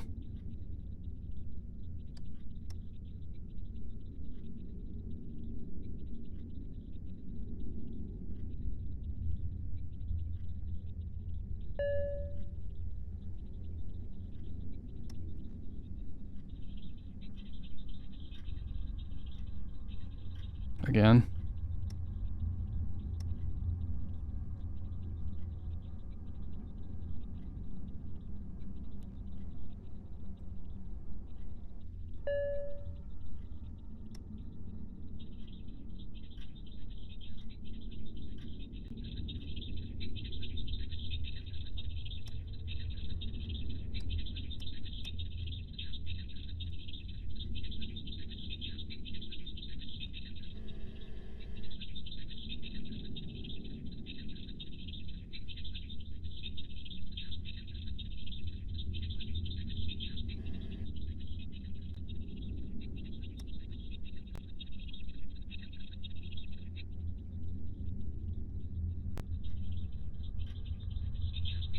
What is this sound I'm hearing?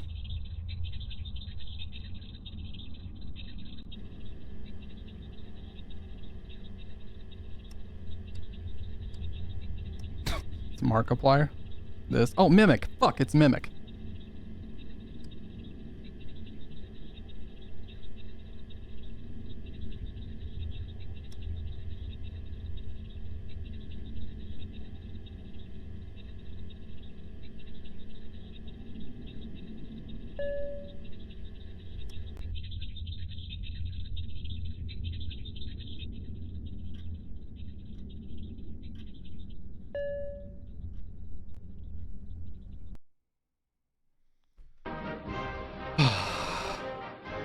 Fuck yes.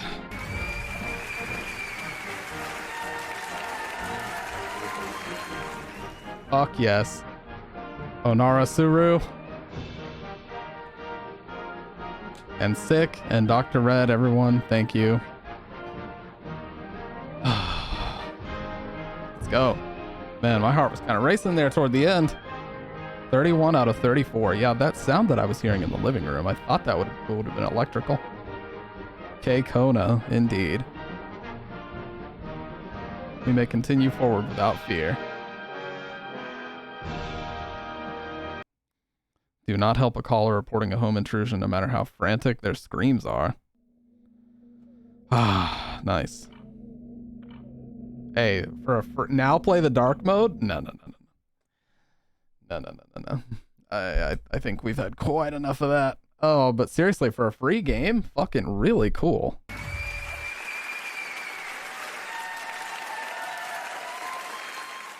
For a free game, very, very cool. I gotta say, that was really fun. I'm on observation, dude. Aren't there like 4 or 5 of those games? I feel like I've seen them on the store and there's several of them. Yeah, there's 5. 1, 2, 3, 4, and 5. I can see how that would have been inspired for sure. Oh man, that was a blast. Well, we definitely got some Nightmare Fuel in tonight. I appreciate that follow. Definitely got some Nightmare Fuel in tonight. Let me just check on a couple things here. Oh god, dude, that game had my anxiety fucking spiked for some reason. I don't know why.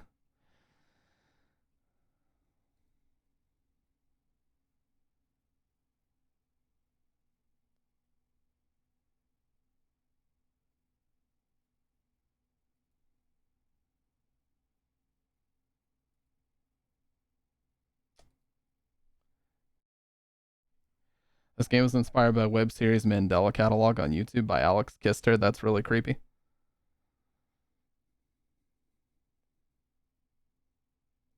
Mandela Catalog. Yeah, they said it was that was in the intro that it was inspired by it.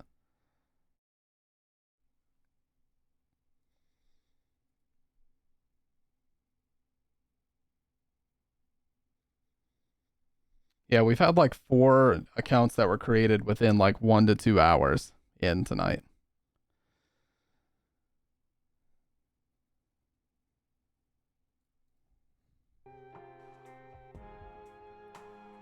Mandela catalog. Is it like is it a creepypasta or something similar?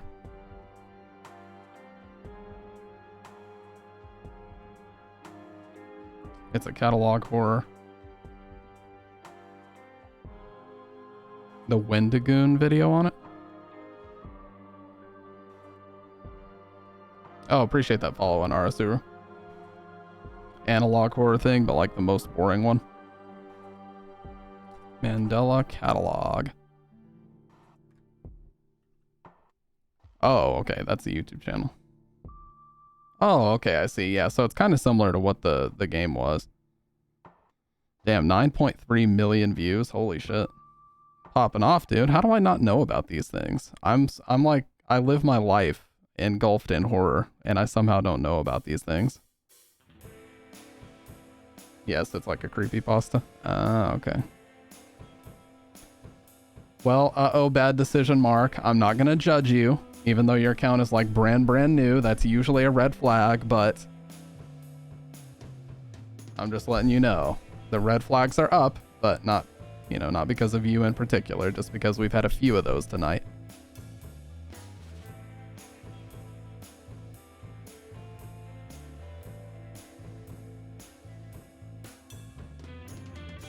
Brand new world reference One Piece. I mean, I only know about it because of Wendigoon. Who is that? Let me see.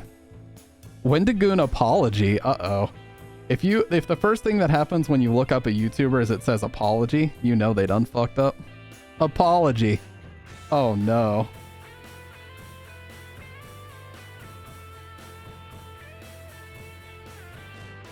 Oh no.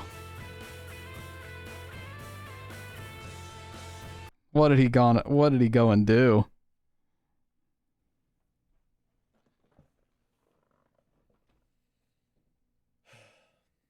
Oh, the sigh.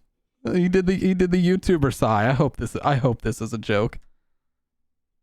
No fucking way he just did the YouTuber sigh. Hey guys. I didn't want to make this video. But I've grown a lot as a person lately, and I want to hold myself accountable. It's actually a joke, thank God. When I killed those 3 children. Oh my God. Yeah, it's fake. It was a lapse of judgment, and I was in a really dark place at the time. As one of the kids murdered by Wendigoon, we forgive you. What the fuck? And I didn't know how to handle this platform. I didn't know how to handle this audience to the degree that I did, to do the wrongs that I did, and you all deserve better. And I'm sorry about that, but I'm growing. Yeah. I'm trying to change as a person. Whenever I killed those kids, I was in a very bad place mentally. But he bounced back. And I want to be better. Not for myself, but for you all. And what's also better for you all is today's sponsor, Raid Shadow Legends. Raid Shadow Legends. Okay. You know, you had me when I searched for his name and apology was the first thing I saw. I thought we were going to be in for some spicy content, but instead I got trolled. I allowed myself to get trolled. I opened the floodgates to enable the trolling, and I got fucking trolled. I'll tell you what, though. The definition of the shittiest YouTuber apology ever is T. Martin. You want to know the definition of... What? The definition of a manipulative apology video is this one right here. Look how he starts this bullshit.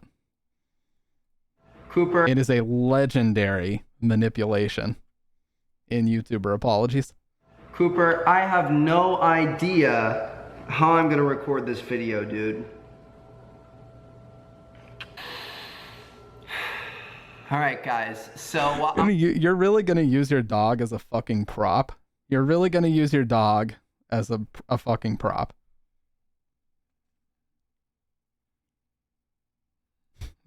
a fucking prop. Meanwhile, you can see his fucking Cooper, gigantic house. Also, what the fuck is this, T. Martin? Explain yourself now. And look at the dog, no too. idea how I'm gonna record this video.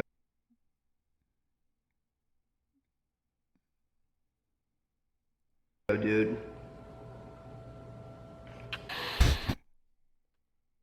Get your dog out of the fucking screen, dude. Philip Mewson's apology was pretty good, too.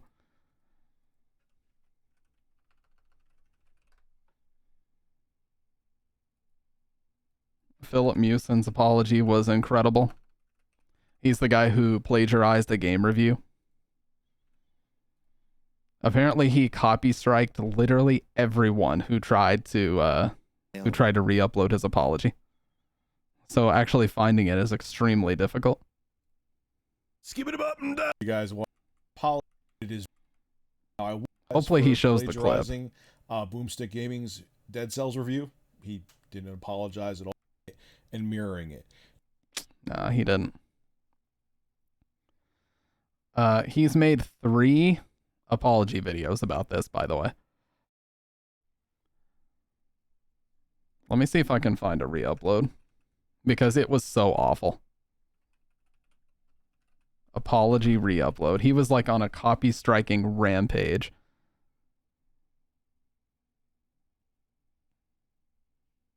Yeah, he was the goat of apologies, dude. He released 3 apologies about the same fucking action that he did. No, I'm not a fan of Review Tech USA. He just happened to be one of the first videos that came up.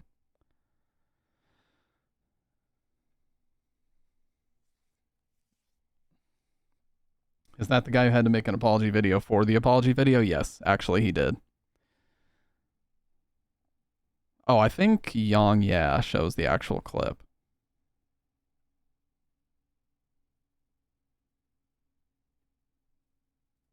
As I'm sure you... Okay. He shows the actual clip. This was the original apology. Why would I get Grammarly? I don't need Grammarly. Despite having every reason to be pissed. Now, one party who we hadn't heard from was Philip himself. That is until today, August 11th, 2018, when Philip published a... Watch. ...that given an issue break because... Anyway, until I once... Right there. The YouTuber sigh. The fucking YouTuber sigh.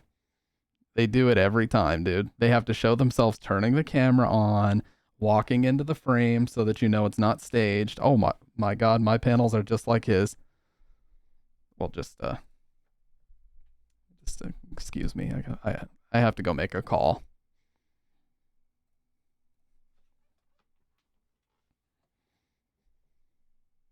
Just kidding. I plagiarized him. I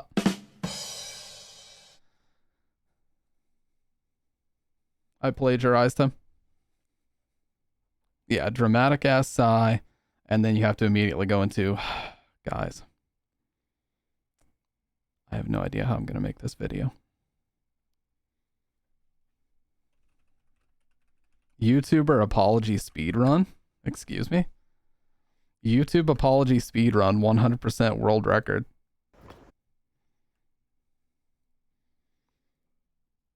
Immediately props the green screen to hide panels. Here's the world record. I didn't want to make this video. I'm sorry if what I did offended you. I was in a dark place. I'm human. I was young and have now grown as a person. I have depression and anxiety. I'm the actual victim. I don't think I actually did anything wrong. I would never do the things it's been proven I've done. I'm gonna take a long 2-day break from social media. That's so true. Buy my merch and subscribe. Let's get it, guys. That's a world record right there. That's so true. You have to say that you're taking a break, but before you take that break, you got to drop the link to the merch. Let's go. Now, he did the sigh. He did the sigh very quickly at the beginning. Fast, deep breath, perfect tier setup. Dude, these strats are insane. Every apology video, if you remove the edits, YouTubers apologizing for 2 minutes straight. Oh, let me check. Which one are you talking about, Dr. Red?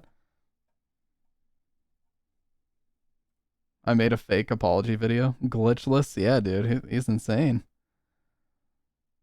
You gotta link me the fake apology video, Dr. Red.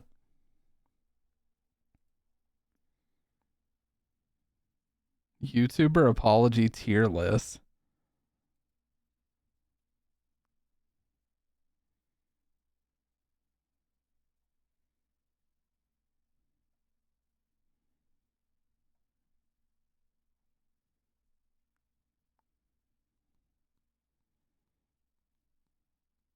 Taking back my apology.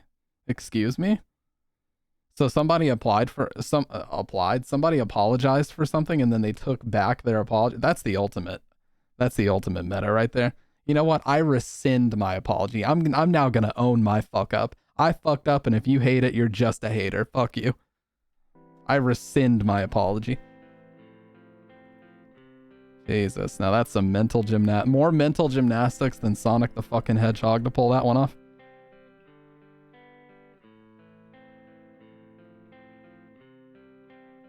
You will if you still have it somewhere. Okay.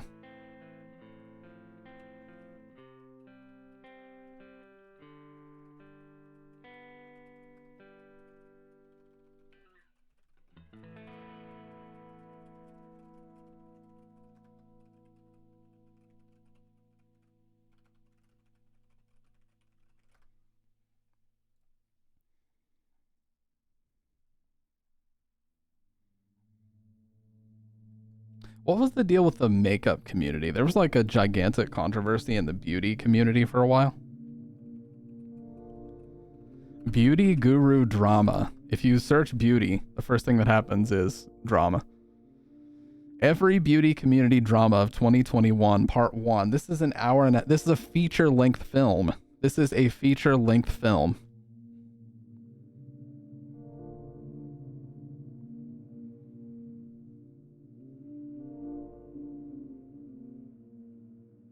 T-Spill lied about everything, called out by every beauty guru.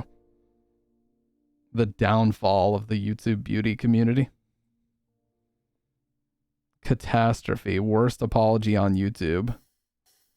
Girl, please. I asked you to stop.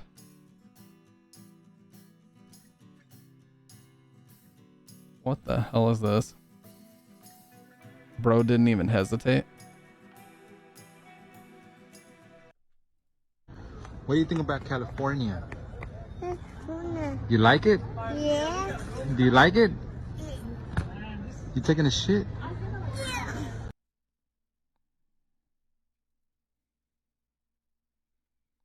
And again, I have to ask you, both literally and figuratively, Dr. Red, where do you find this shit? Where?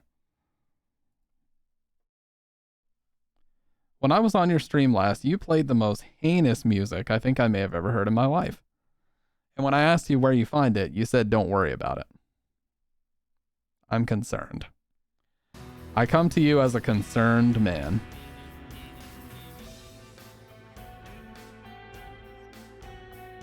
I come to you as a concerned man because, you know, I think you're sacrificing your well-being to find these things. Hey, we appreciate you hanging out as always, Kitty Cat. Hope you have a great rest of the night. Man, tonight's been a blast. You guys, it has been super fucking fun tonight.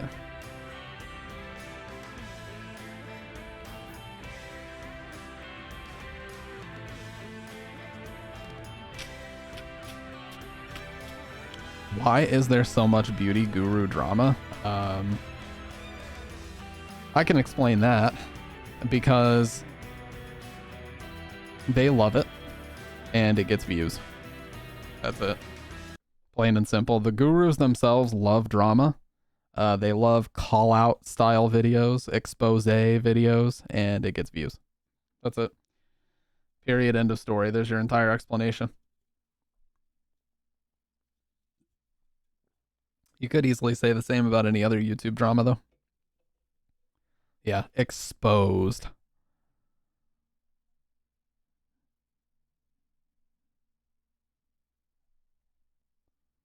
Girl, I told you to leave well enough alone.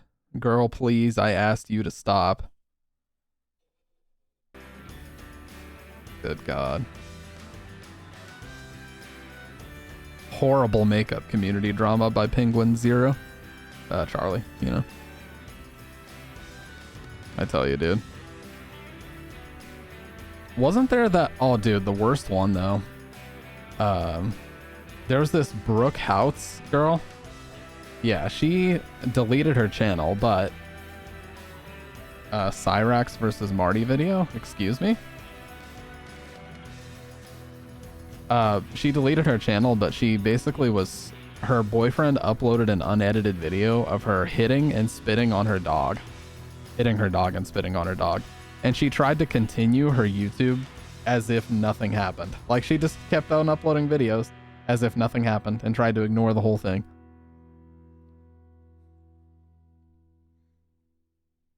That didn't work, by the way.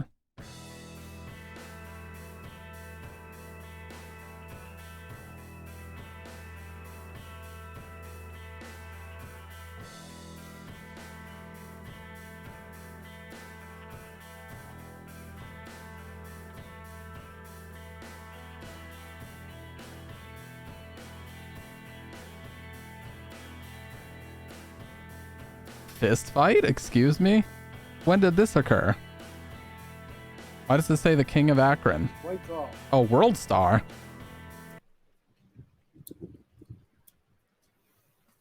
Oh no, I haven't seen a World Star watermark in a while. When does this start popping off here? Oh, I see it. It's popping off in the bottom left.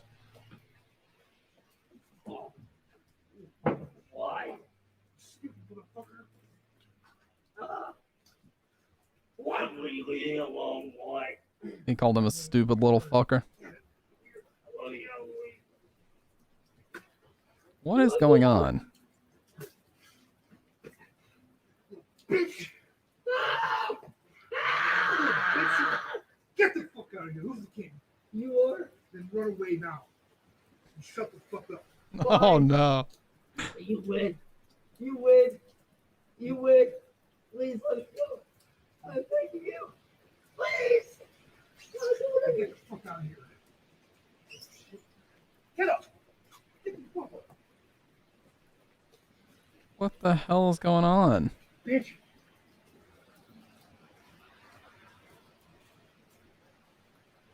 What the hell was that, Dr. Red? What was that, dude? What are you sending me? What are you linking me? And who's Marty, by the way? What up, y'all? It's your boy, Kiwi.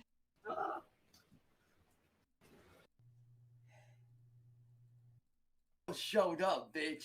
You do. That I ain't afraid to bang. Shut the fuck up. No, I know that, but who's Marty? I wasn't bothering anybody. I wasn't attacking nobody. I wasn't doing anything worth being attacked over. You just seem to be really terrible. Oh, he spams gamer words. Okay, well, on that note, I've got work super early in the morning, guys. I actually do need to end, unfortunately. I got work super early in the morning, but I appreciate everybody hanging out. Yeah, that game was really fun. I didn't expect to enjoy that as much as I did. But again, Sick Boy, you're batting 1,000, dude. Everything that you suggest is always fun to play. So, drop your stuff in the game suggestions channel. We'll play some more. I definitely fueled my own nightmare today. So, whether or not everybody else got nightmare fuel, I don't know, but I certainly did. So, I hope you guys have a great rest of the night. Don't have the green screen up, but we're breaking those chains over there with a Resident Evil end screen. You know how it is, and I will talk to you guys probably tomorrow night, honestly. Goodbye.